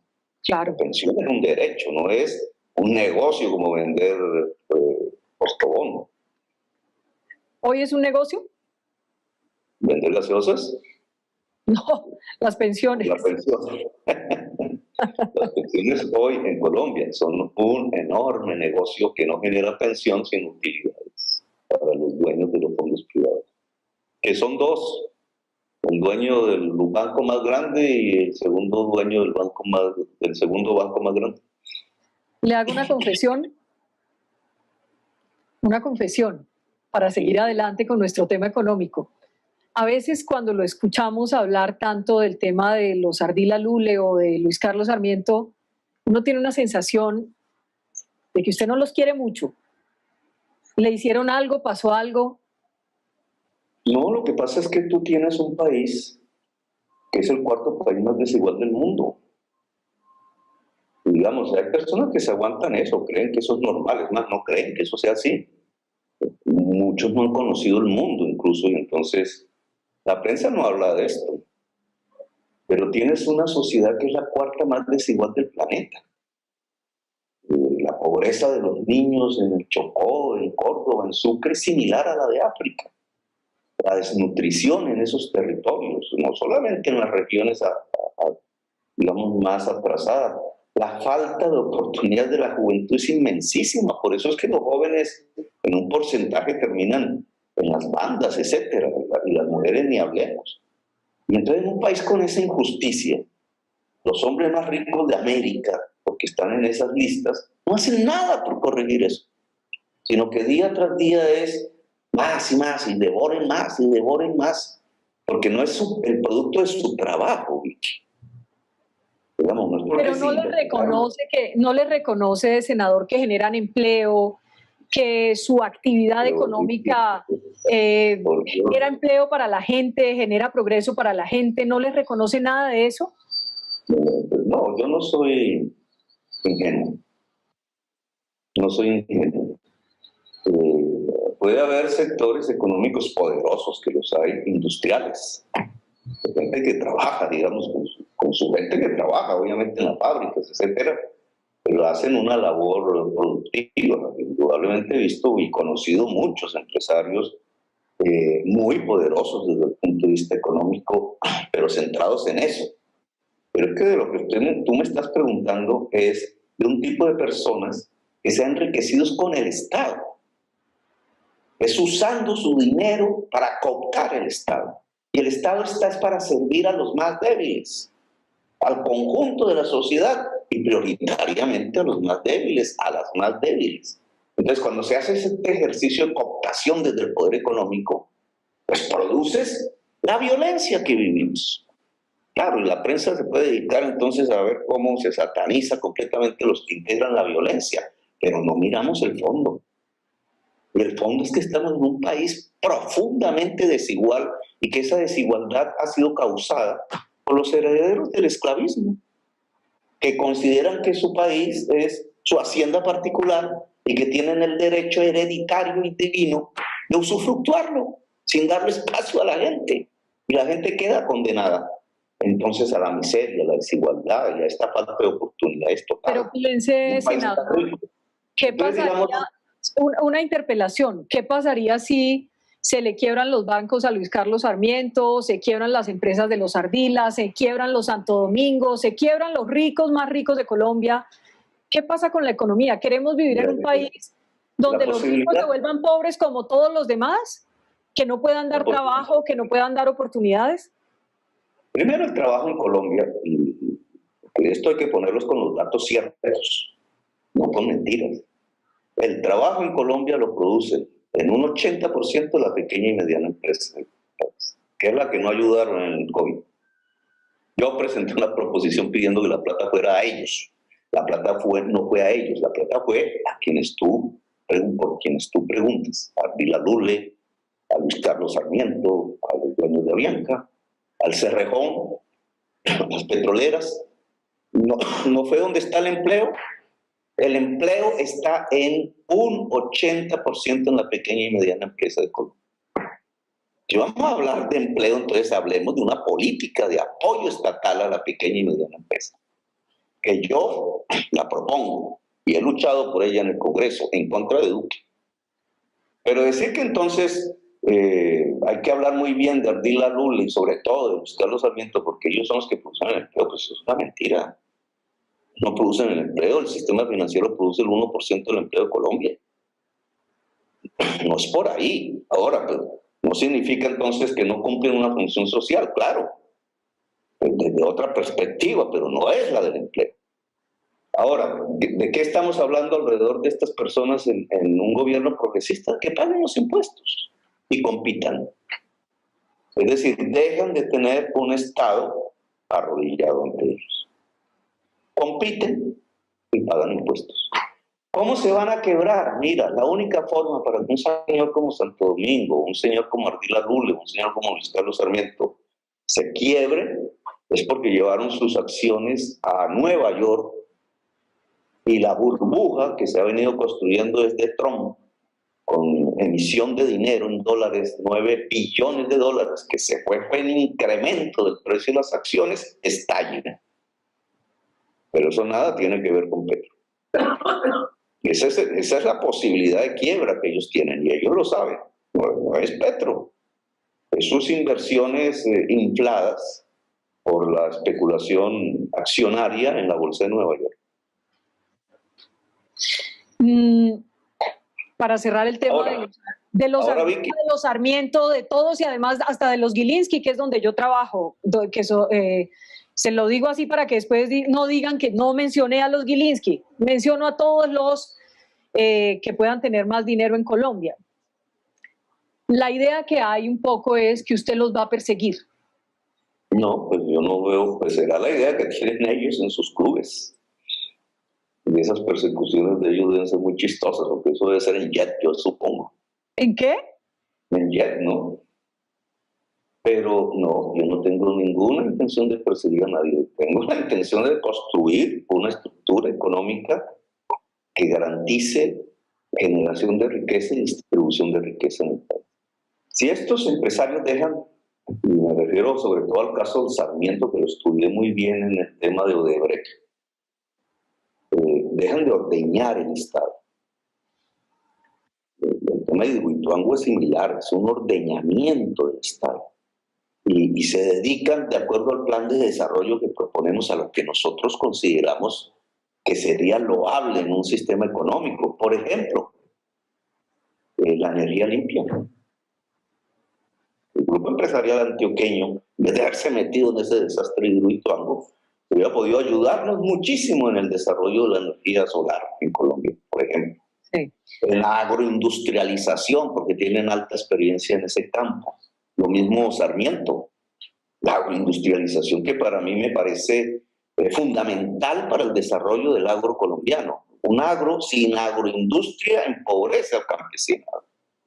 Para enriquecer el campesinado hay que tener agroindustria. Ahí hay unos papeles que cumplir. En la educación, ¿cómo no podrían ayudarnos en la educación? ¿Les vamos a quitar los bancos? No, pero los bancos no pueden ser un sistema para chupar la economía real. Los va a debilitar. Me parece que los va a debilitar. Es como mi propuesta. No. Lo que sobreviva de ahí, perfecto, pero usted no se va a preocupar por ayudar en nada como Estado si llegara a ser presidente. Mira, Vicky, mira, vuelve otra vez al internet, puedes hacerlo ahí mismo.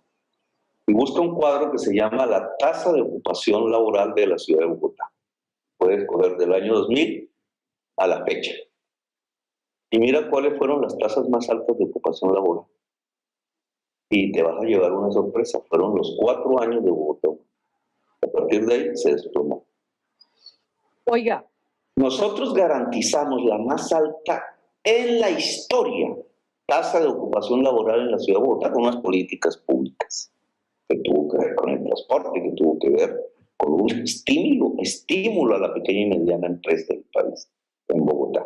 Pero, ¿qué te quería decir con eso? Que lograr eso es lo que vuelve más rico a los ricos, en realidad. Es decir, un rico se vuelve más rico si el pobre deja de ser pobre. Y esa es la gran ayuda que daría Petro. Es decir, el señor Ardila, el señor Luis Carlos Sarmiento, el señor, ¿quién más nombraste? Pues, Gilinski, el señor... Santo Domingo le falta.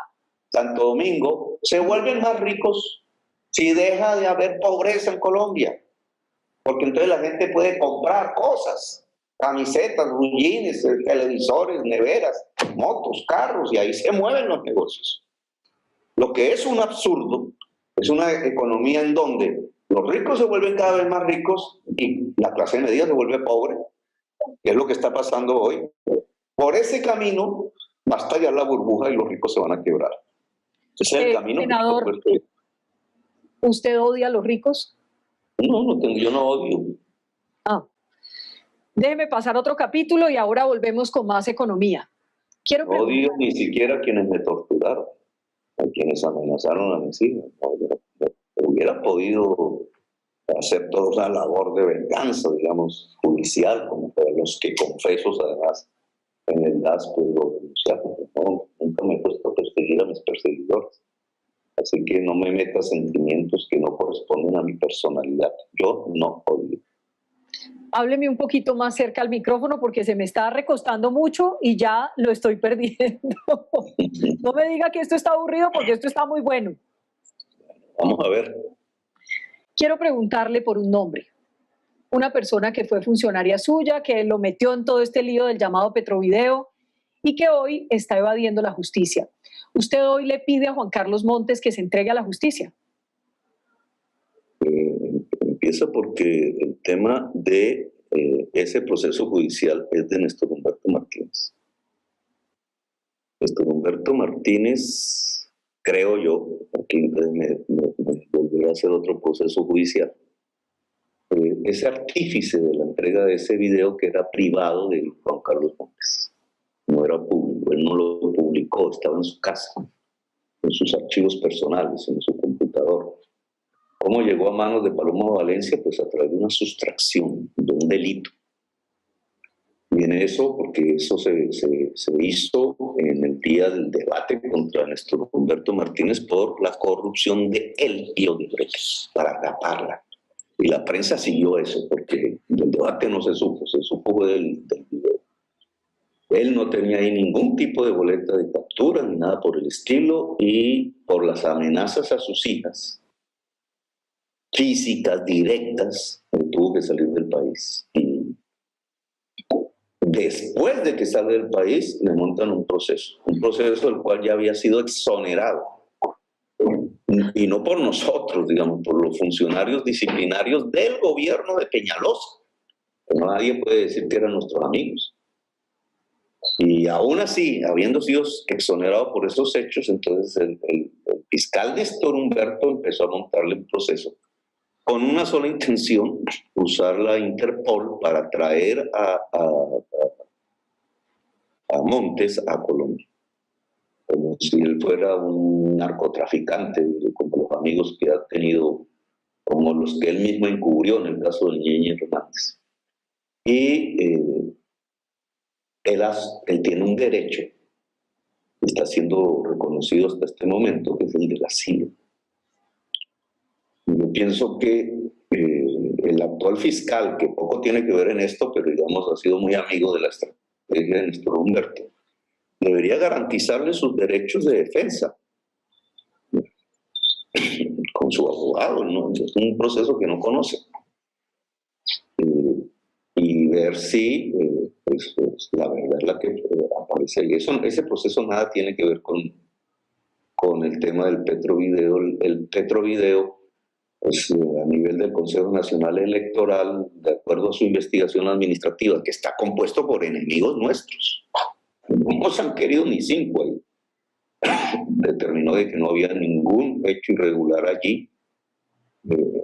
Nosotros comprobamos la fecha, nosotros comprobamos para qué era el dinero, cuánto era el dinero, 20 millones de pesos.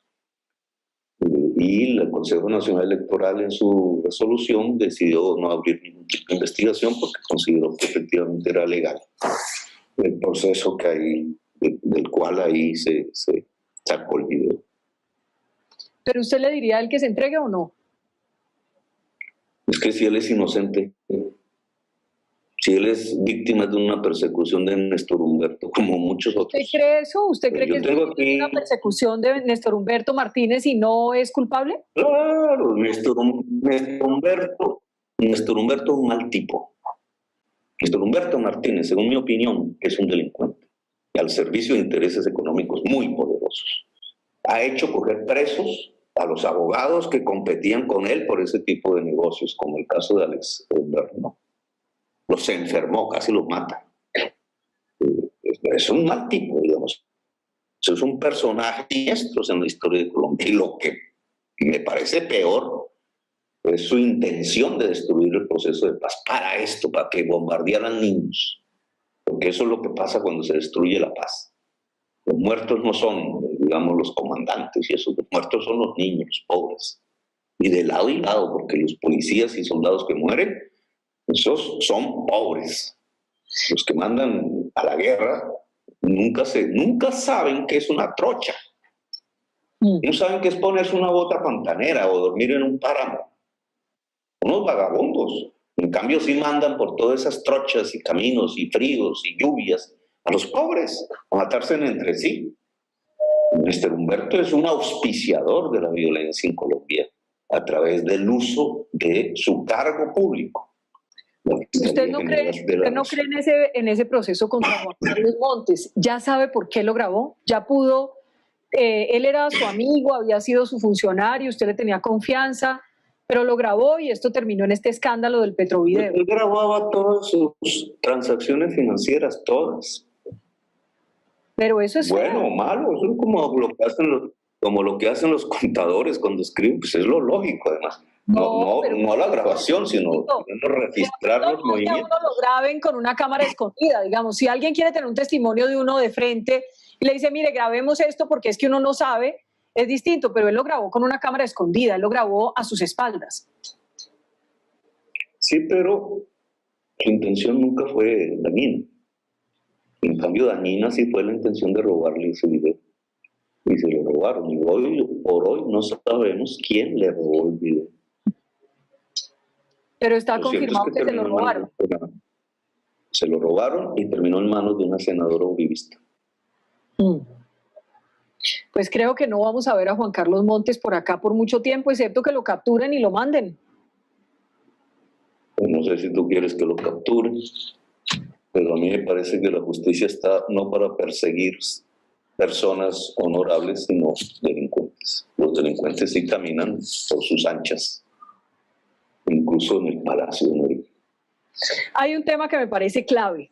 Si usted llega a ser presidente, Gustavo Petro, y aún no han sido extraditados los miembros de la cúpula del ELN que están en Cuba, ¿usted los pide en extradición o tumba ese pedido de extradición?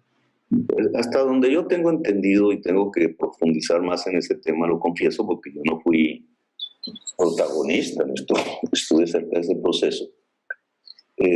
Se inició con Cuba un acuerdo de Estado a Estado y el gobierno de ese entonces se comprometió a unos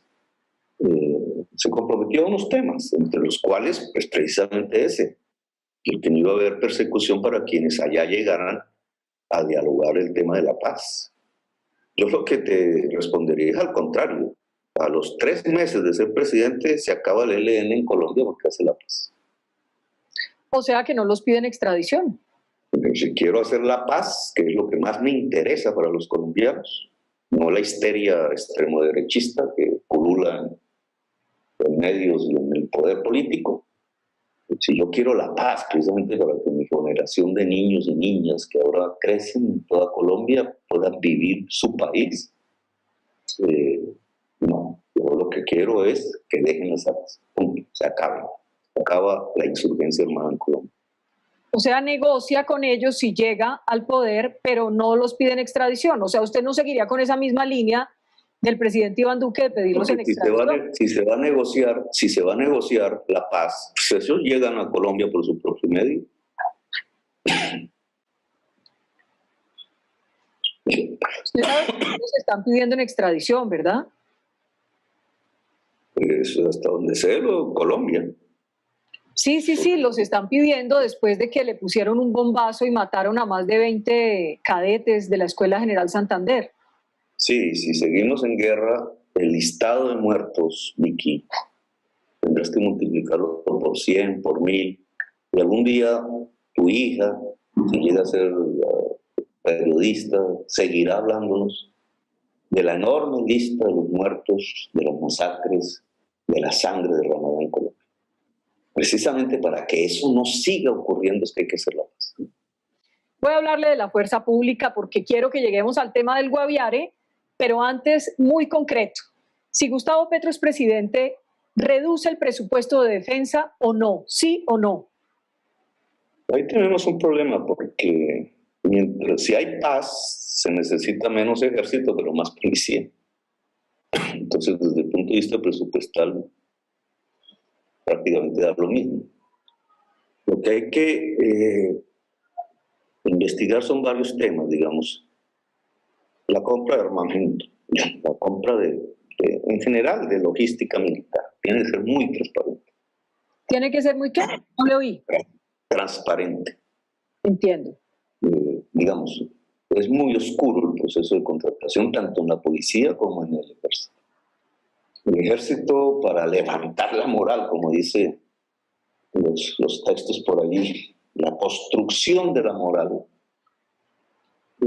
implica el cuidado más transparente del presupuesto público. Pero se trata de todos los colombianos y colombianas. El papel del ejército en tiempos de paz puede variar.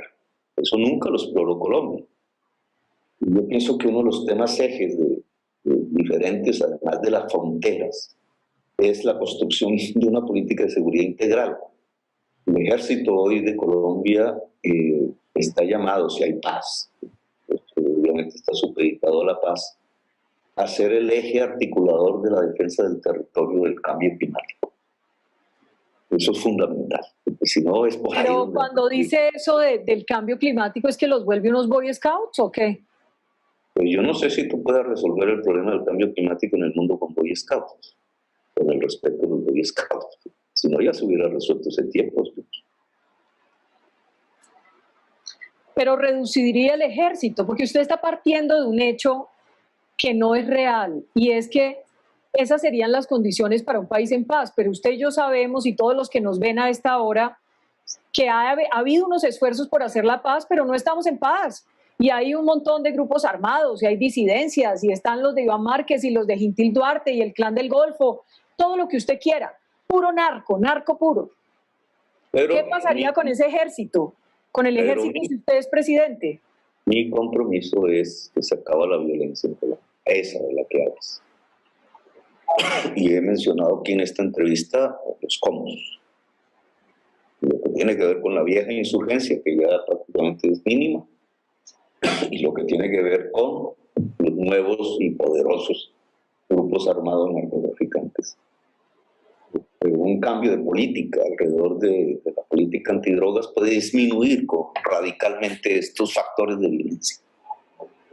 Y en esta medida no estoy hablando ilusoriamente. Ahora, el ejército, me voy a plantear aquí un tema que tiene que ver con la coyuntura, no siempre, que es el empleo garantizado. El empleo garantizado es un empleo que el Estado asume para precisamente disminuir las tasas de desempleo. Hoy nosotros necesitamos, cuando hablaba de cambio climático, estaba pensando en estos temas. Por ejemplo, nosotros necesitamos detener la destrucción de la selva amazónica. Eso solo se hace con el ejército, y con un ejército consciente de lo que eso significa para la humanidad. Y no solamente detener la depredación, sino que tenemos que sembrar millones y millones de árboles en el país. Claro, alguien va a decir, ¿usted va a poner a los soldados a sembrar? Sí, eso le iba a preguntar. ¿Los va a volver Boy Scouts y sembradores de árboles?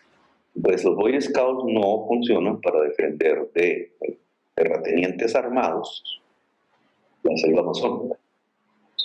Por eso, ni Boy Scouts ni ejército. Es decir, acabaste con la selva amazónica, y si se acaba la selva amazónica, se acabó la humanidad. Es un problema de seguridad. Lo que pasa es que no es un problema de seguridad para la lectura y los oídos de la gente acostumbrada a hablar de seguridad con Uribe. Senador, pero es clave que usted me responda esto. Es clave que usted me responda esto concreto, es clave por usted mismo, para que la gente lo entienda.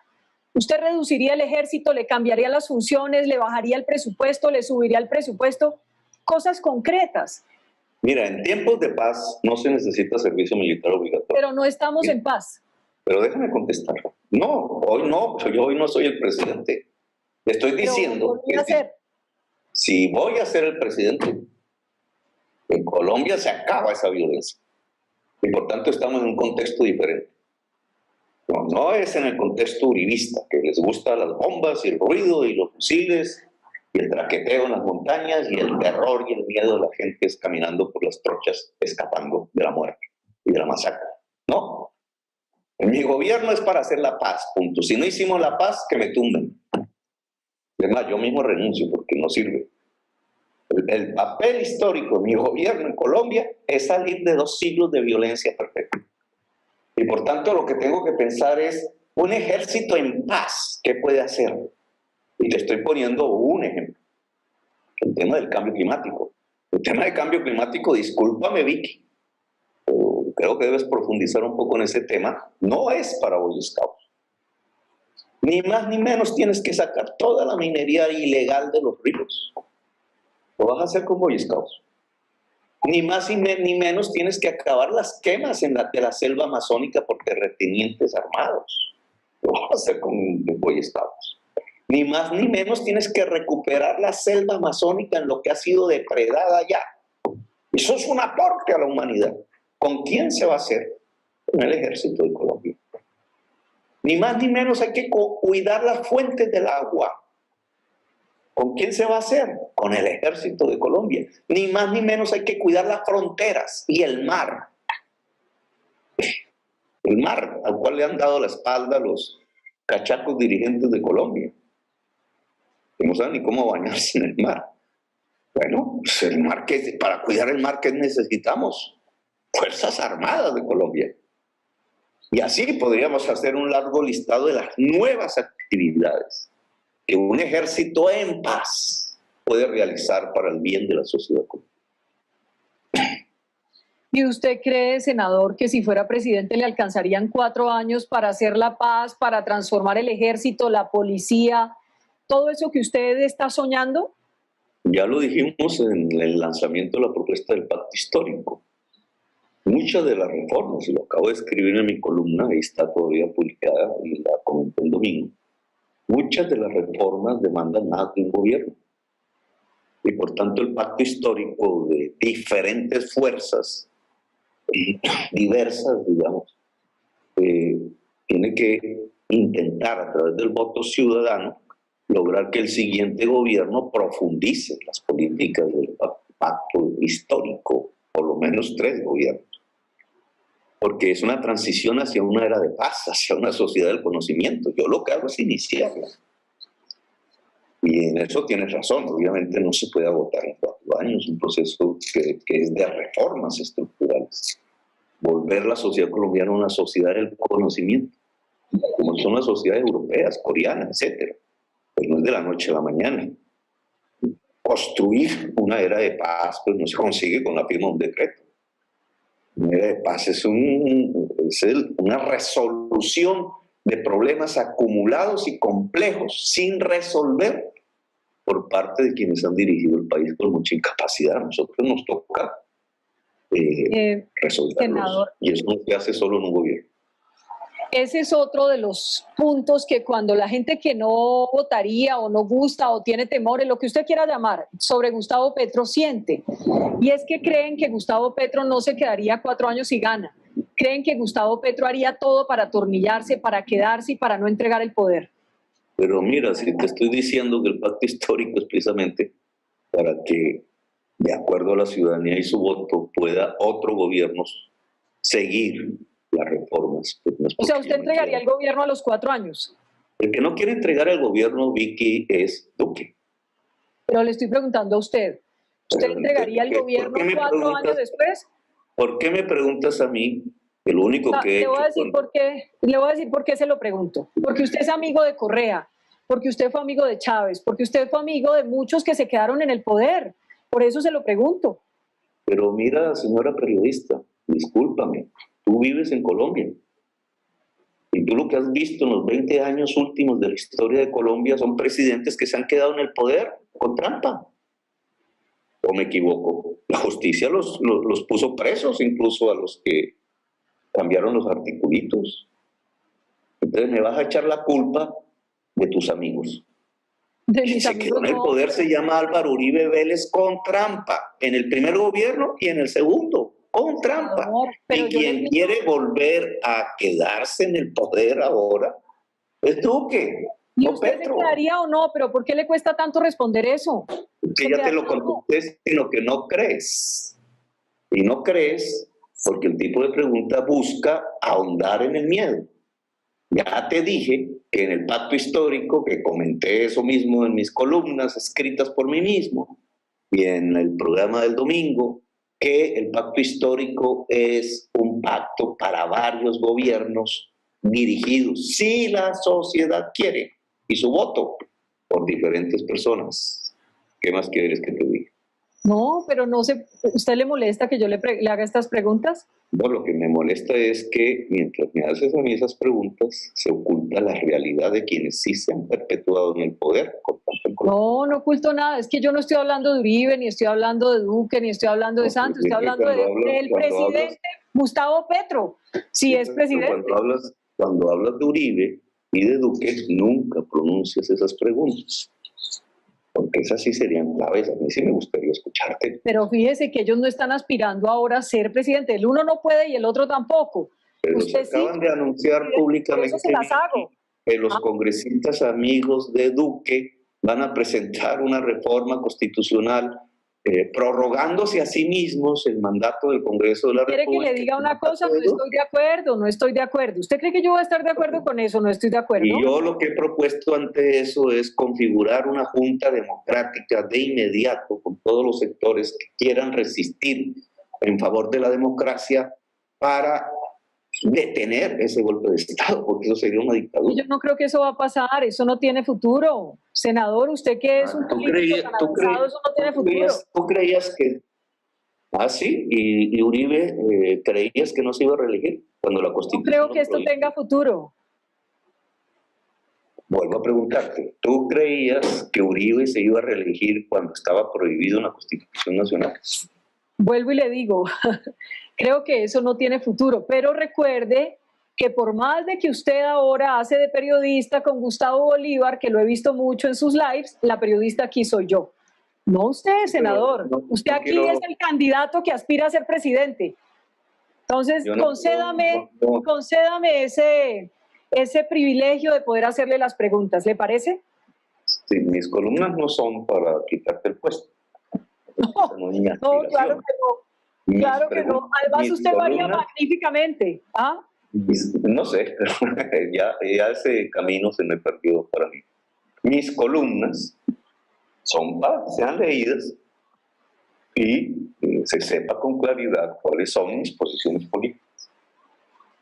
Oiga, una cosa importante para pasar a otro punto. Cuando habla del pacto histórico y de que esto sería Gustavo Petro 4 años otro y 4 años otro, porque sería por 3 gobiernos, ¿es con elecciones a bordo o no? Claro, obvio. ¿Gobernando en cuerpo ajeno?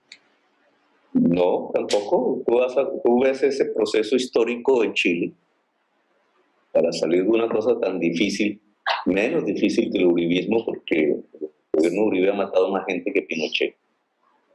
Pero para salir de ese tema tan agudo, tan complejo en Chile, que fue la dictadura de Pinochet, se creó una concertación nacional que ha permitido que en varios gobiernos, 3 o 4, pudieran hacer una transición hacia la democracia. Déjeme remitirlo a algo que usted varias veces, y creo que conmigo, ha hablado abiertamente. Hablemos de sus tiempos en el M-19. Hoy, 2021, Gustavo Petro se arrepiente de haberse metido a una organización levantada en armas contra el Estado, ¿o no se arrepiente? No, porque teníamos un Estado dictatorial, un Estado de sitio. No lo oigo, no le estoy oyendo, no le estoy oyendo. Será por el aguacero. No, ahí teníamos un Estado dictatorial. Pero decía si se arrepiente o no. ¿No se arrepiente? Digo que no. Ajá. Un revolucionario, un rebelde, que en su momento no tenía otra opción, si quería vivir incluso, de la rebeldía. El M-19 dejó una generación que tiene un fruto al final, la Constitución del 91. La Constitución del 91 no existiría sin ese esfuerzo del M-19. Con sus errores o no, es la única puerta democrática que se ha abierto en el país en las últimas décadas, yo diría siglos, y valió la pena. Colombia ha sido un país que ha sufrido mucho por los grupos armados, senador Gustavo Petro. Uno de ellos, el M-19, sin duda alguna. ¿Qué lo hace pensar que la gente puede sentir empatía o que mucha gente lo puede llevar a la presidencia habiendo usted pertenecido a un grupo como el M-19, teniendo en cuenta que en Colombia hemos sufrido tanto por los grupos armados en general? Hablo de guerrillas, paramilitares, de todos. ¿Qué lo hace pensar que la gente no tiene esa duda, no le entra esa duda a la hora de ir a las urnas y pensar, no puedo votar por alguien que un día perteneció a un grupo armado? El mayor sufrimiento que ha tenido Colombia en su historia es tener gobernantes asesinos y corruptos, que han llevado a generaciones de jóvenes a la guerra permanentemente. Ese es el gran problema de Colombia, que sobre su territorio, sobre su Estado, sobre sus instituciones, sobre sus esperanzas y sueños, una élite política profundamente corrupta y enormemente sanguinaria la ha gobernado. Claro, tú podrías decirle eso a un Mandela, ¿cierto? Y ahora aquí, el histérico de extrema derecha que grite, uy, ¿cómo así que se compara con Mandela? Pues bueno, Mandela fue un guerrillero y gobernó Sudáfrica y le aportó a la humanidad un proceso de paz hermosísimo. Y no fue un guerrillero democrático desde el punto de vista de lo que era el M-19. Mandela era marxista-leninista. Y también puedes pensar en Bolívar, claro. Bolívar tuvo que haber ocasionado el dolor, incluso con su decreto de guerra a muerte, etc. Y Nariño, y Miranda, y Santander.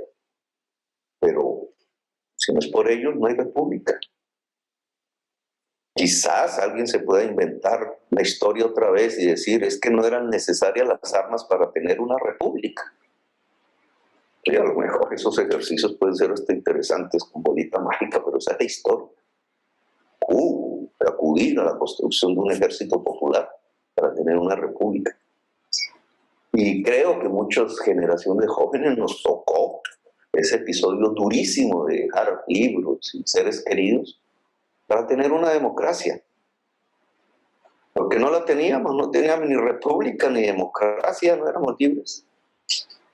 Y hoy todo eso está en juego, porque aún habiendo logrado transformaciones desde el punto de vista jurídico, como la derogatoria de la Constitución de 1886, que fue contra la cual me levanté yo, la derogamos, Vicky.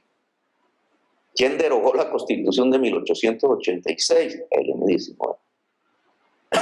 Pero aún así, claro, el chico estamos ante otra oleada de violencia todavía quizás más tenaz que las que yo viví en aquel entonces.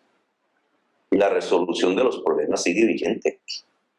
La sociedad puede continuar con los asesinos que gobiernan y puede seguir aplaudiendo cómo bombardean niños y niñas y cómo le quitan derechos a la mujer trabajadora y expulsan campesinos y desplazan y bombardean y les tiran glifosato, y cómo los barrios populares siguen abandonados de la desidia del Estado. Todo eso puede seguir, y la falta de oportunidades de la juventud, y cada vez habrá más violencia. Si alguien puede resolver eso, es alguien que lo ha sufrido. Pero, senador, cualquiera que lo conoce en su piel. Sí, que también lo impartió, porque el M-19 era un grupo violento, armado, que se tomó el Palacio de Justicia, que era secuestrador, digamos. El M-19 no era un grupo de Robin Hoods, el M-19 era un grupo armado. Eso es una realidad. Y con todo el respeto, vi que de acuerdo a la leyenda, Robin Hood también estaba armado. Como si tú miras el momento histórico del M-19 con el mundo, pues los argelinos, los palestinos, los negros de Sudáfrica, de Namibia, de Soweto, del Chad, de Burkina Faso, los hindúes, los indonesios, etcétera, todo el mundo se levantó en una rebeldía porque quería libertad. Yo hago parte de esa generación, no me arrepiento. Pero mató en nombre de eso ese grupo, digamos que generó muerte, generó violencia. Esas luchas políticas de ese entonces generaron, digamos, algunos triunfos, como Sudáfrica. Hay que mirar todo ese proceso, como el de la Irlanda del Norte. Recuerda bien cómo era eso. Ese mundo pasó. La pregunta es, si no se hubiera hecho eso en ese momento, ¿Colombia sería más o menos democrática? Pues no sé. Yo la verdad, la respuesta que doy a eso, sí, puedo equivocarme porque esto es historia, no es, ya no, digamos, no hay una ciencia exacta de eso. La respuesta que yo me doy sobre eso es que fue necesario. Fue necesario cuestionar el Frente Nacional y el Estatuto Pero, senador, el estado de sitio, donde la Constitución no regía. Que fue necesario, que Colombia necesitaba por lo menos esa bocanada de aire democrático que fue la Constitución del 91, que ahora toca aplicar. Entonces, nuestro primer esfuerzo de jóvenes es la Constitución del 91. Eso no se logró sino con luchas que implicaron dolor, indudablemente, y el demás, el de los propios militantes del M-19. El estado es enorme, digamos, de asesinatos, de desapariciones, es terrible. Esa historia no se conoce. Era un grupo armado, armado. Y entonces, ¿por qué éramos armados? Ustedes tenían el derecho de... ¿Pero y ustedes sí tenían el derecho? Nosotros teníamos el derecho a la rebeldía. Pero no a matar gente. Lo dice San Agustín. A secuestrar gente, no tenían... En combate. No, senador. Perdóneme lo que le voy a decir, pero ya ha pasado mucho tiempo. Entiendo que esa fuera su convicción entonces, pero hoy, cuando usted quiere ser presidente, ¿todavía piensa así? No, porque nosotros hicimos la paz, o es que se te olvidó. Es que el gran aporte del M-19, y por eso hablo de la Constitución del 91, es que fue el único, en medio de todo ese desarrollo de la violencia en Colombia, incluida la del Estado, la de los partidos tradicionales, fue el único en poderle decir a la sociedad el camino a la paz. Y por eso tenemos toda la autoridad moral para decirlo hoy. El camino es la paz. Que nos tocó, sí, resistirse, ¿no? Yo estaría muerto, así de simple. Pero eso no significa que de aquí en adelante entonces tengamos que repetir la historia. Si todo nuestro esfuerzo está consistiendo precisamente en que no se repita la historia, en que Colombia pueda salir definitivamente de la guerra perpetua y pasar a una era de paz. Ese es mi discurso. ¿Y quién puede hacerlo sino el que ha vivido en ese bajo los golpes, la represión, la persecución que eso generó en el pasado? Estaba pensando en José Raquel Mercado. Era un líder obrero, no hubo combate. Usted sabe lo que pasó. Sí, claro, yo tenía 13 años. Entonces, ¿me quieres endilgar un hecho? No, no a usted, pero yo era un niño, a esa organización. No me cuidaba nada. Hoy, en el año 2021, yo le pregunto un hecho que no tiene que ver conmigo, ni siquiera existe. Usted sí perteneció a eso. Claro, porque es que, Vicky, te lo voy a decir, cuando tú haces ese tipo de preguntas, muchos de los que escuchan, entonces ya no piensan lo que tú piensas, sino que Petro mató a Mercado. Yo tenía 13 años y era sacristán. Bueno, pero usted sí estaba en el M-19 cuando se tomaron el Palacio de Justicia. Sí estaba. Claro, preso y torturado, mi amiga. Preso y torturado. Pero pertenecía a esa organización. ¿Quién vela por el hecho de que un joven, el mejor estudiante del externado en economía, lo hubiesen torturado en el Cantón Norte y tratado como un perro, arrojado en los calabozos de las cárceles de Bogotá, en muchas, 7 cárceles me hablan? ¿Quién habla por eso? ¿Quién habla de eso? Mientras tanto, y fíjate que yo no soy el que odio. Y quiero decirle que me duele, porque usted, si eso le pasó, me duele. No, si eso me le pasó, me duele. Perdóneme, si eso le pasó, me duele.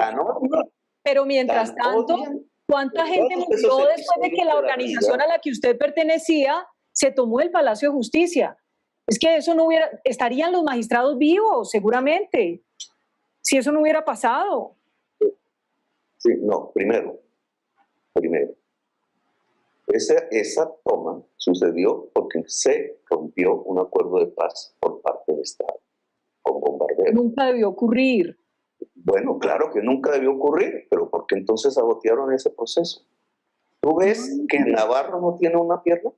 Pero es que se ve como justificando eso. Y no es justificando, es la historia, sino que ustedes ocultan la historia. No estamos ustedes le han ocultando vendido, le han vendido a la sociedad colombiana, discúlpame que hable. Sí, lo escucho. Ustedes le han vendido a la sociedad colombiana que un señor Pablo Escobar le pagó al M-19 para tomarse el palacio, y no la historia real. Y la historia real es que había un proceso de paz. Ajá. Oye, sí. Un proceso de paz firmado entre el M-19 y el gobierno del entonces Belisario. Tregua, no habían actos. Gente como ahora, los que construyen la conspiración contra la paz, allá aparecieron. Eran otros, los papás de los de hoy, y tú no estabas ahí. Y entonces sabotearon ese proceso. Y por eso tenían que irse a tomar el Palacio de Justicia. Hicieron un bombardeo al campamento que estaba en tregua. Y la reacción, que pudo ser un grave error, pero la reacción ante esa ruptura alevosa de ese proceso de paz fue que entonces entraron al palacio. Pero pudo ser un error. Al entrar al palacio, Vicky, esos muchachos y muchachas, que ahora podrían decir que es que no entraron a pasar los exámenes del ICFES, no, entraron a que se reafirmara el acuerdo de paz. No, senador. ¿Cuál fue la respuesta, Vicky? Los bombardearon. Senador. Y en el proceso judicial, ¿cuáles son las pruebas sobre el asesinato de los magistrados? Que todos tenían tiros de armas provenientes del ejército. Senador, entonces, es decir, usted hoy después de tantos años no reconoce... Para que esa historia, que es la que usted trae a cuento, porque le interesa esa construcción de odios. No, usted quiere ser presidente de Colombia y no hace parte de su historia. ¿Por qué no le gusta que le digan? Déjame contestar, señora periodista. No, pero es que sí tengo que decir. Has construido a usted no le gusta que le digan su historia. Usted perteneció al M-19, es una realidad. Pues cuando contesto, no me dejas hablar. Lo que quieres es pero no diga que quiero borrar la historia. Usted es el que quiere borrar su historia. De amigo de Maduro. Me tienes de expropiador. Me tienes de asesino de mercado. Me tienes de auspiciador de la toma del Palacio de Justicia porque fui del M-19. No, señora. Eso no es cierto. Usted está haciendo una estrategia aquí de tipo electoral, que es precisamente causar miedos. Porque yo no tengo que ver ni con José Raquel Mercado, ni mi papel en el M-19 fue armado, ni tuve que ver con el Palacio de Justicia porque me estaban torturando, ni tengo que ver con Maduro porque nunca he tenido ningún tipo de relación con él, ni amistosa ni nada por el estilo. Usted quiere construir una historia.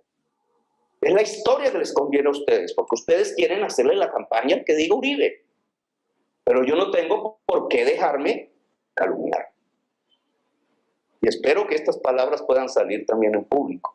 Claro que van a salir. La historia de mi participación en el M-19 no es la que usted relata. Porque yo era un simple concejal de 25 años cuando se firmó la paz con Belisario de un municipio cercano a Bogotá que se llama Zipaquirá. Y mi papel era dirigir un barrio pobre que yo mismo con mis manos construí ladrillo por ladrillo, que se llama el Bolívar 83. ¿Quiere saber qué hacía Petro en esa época? Váyase usted al Bolívar 83 y pregunten todas las casas, sobre todo a las personas viejas, qué era lo que yo hacía en ese barrio. Y si descubre un crimen, si descubre un hecho anómalo, cualquiera que sea, denúncielo. Pero es sobre mi vida, sobre mi realidad, no sobre la que usted quiere construir. Senador, no quiero construir ninguna realidad. Yo creo que los periodistas podemos hacer preguntas y usted sí perteneció al M-19, que era una organización delincuencial. Es una realidad, eso hace parte, pero... Estudié derecho. Estudié derecho. La rebelión no es un delito común. Es solamente un delito restringido al Estado que se quiere derribar. Es un delito político. Entonces no haga parecer lo que es una rebelión como si fuera un grupo de ampones, porque usted está generando odio en las personas que lo escuchan al hacer ese tipo de simulaciones. Senador. Lo que usted tenía en el M-19 eran políticos jóvenes. No, eran ampones. Eran ampones. No eran ampones, eran rebeldes, revolucionarios. No les gustan los revolucionarios, díganlo, pero díganlo lo que somos, revolucionarios. Ampones. Bueno, Vicky, entonces usted no tiene por qué entrevistar a un ampón. No, usted hizo la paz. La libero usted hizo la paz, senador, usted hizo la paz y usted quiere ser presidente. La paz no se habla con ampones, señora. Sí. Eso fue lo que hizo Uribe. La paz no se construye con ampones, porque entonces el gobierno es un ampón, que fue lo que hizo Uribe con los paramilitares. Senador. Usted tiene que diferenciar qué es el derecho a rebelarse ante un Estado tiránico con la cofradía, con el Estado para masacrar a la población. Es la gran diferencia entre Bolívar y Hitler. Y no lo ha entendido. Y yo no estoy al lado de Bolívar, pero soy de esa escuela. Otros están al lado de Hitler. No es similar Bolívar a Hitler, así hayan usado las armas. Porque Hitler es un ampón desde el Estado y Bolívar es un rebelde. Y una generación de colombianos fuimos rebeldes por eso. Entonces no me diga ampón. Senador. Porque no lo soy. Senador. Gracias, Vicky, muy amable. Yo le pido que... Senador.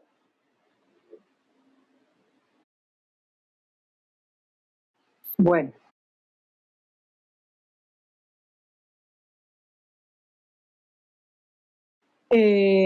Bueno, pues queríamos poder terminar esta entrevista con el senador Gustavo Petro y no fue posible.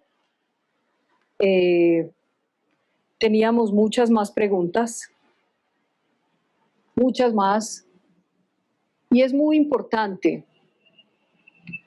la tolerancia en una persona que quiere ser presidente de Colombia. Gustavo Petro hoy podría ser el presidente de Colombia y por eso está en la obligación de responder ante la opinión pública. Creo que lo que hemos visto hoy es una muestra inmensa de intolerancia, de no querer responder. No estábamos faltándole al respeto. Estábamos hablando con él sobre muchas cosas de su carrera, de lo que es Gustavo Petro. Gustavo Petro hizo parte de un grupo delincuencial, esa es la realidad, hizo la paz con el Estado de Colombia. Pero eso no le gusta. Y en toda esta campaña va a ser necesario destapar las cartas, que la gente sepa exactamente por quién va a votar. Que la gente sepa quién es exactamente cada candidato. No podemos hacer solo preguntas que gusten. Estamos para hacer preguntas incómodas, preguntas que desagradan. Esperaba que con el senador Petro pudiésemos haber terminado esta entrevista sin una molestia y sin un enojo, porque en cualquier lugar le preguntarían muchas de las cosas que yo como periodista le pregunté. En cualquier lugar estarían interesados en saber de su pasado en un grupo armado. Es que si las elecciones fueran hoy, Gustavo Petro podría ser el presidente. ¿Cómo es esa Colombia que se imagina Gustavo Petro si es elegido? ¿Cómo sería esa Colombia? Por esta razón, pues siento mucho que no hayamos podido terminar esta entrevista. Ojalá pudiese tener una segunda parte, porque solo así vamos a conocer bien a Gustavo Petro. A ustedes gracias. Esto es Semana.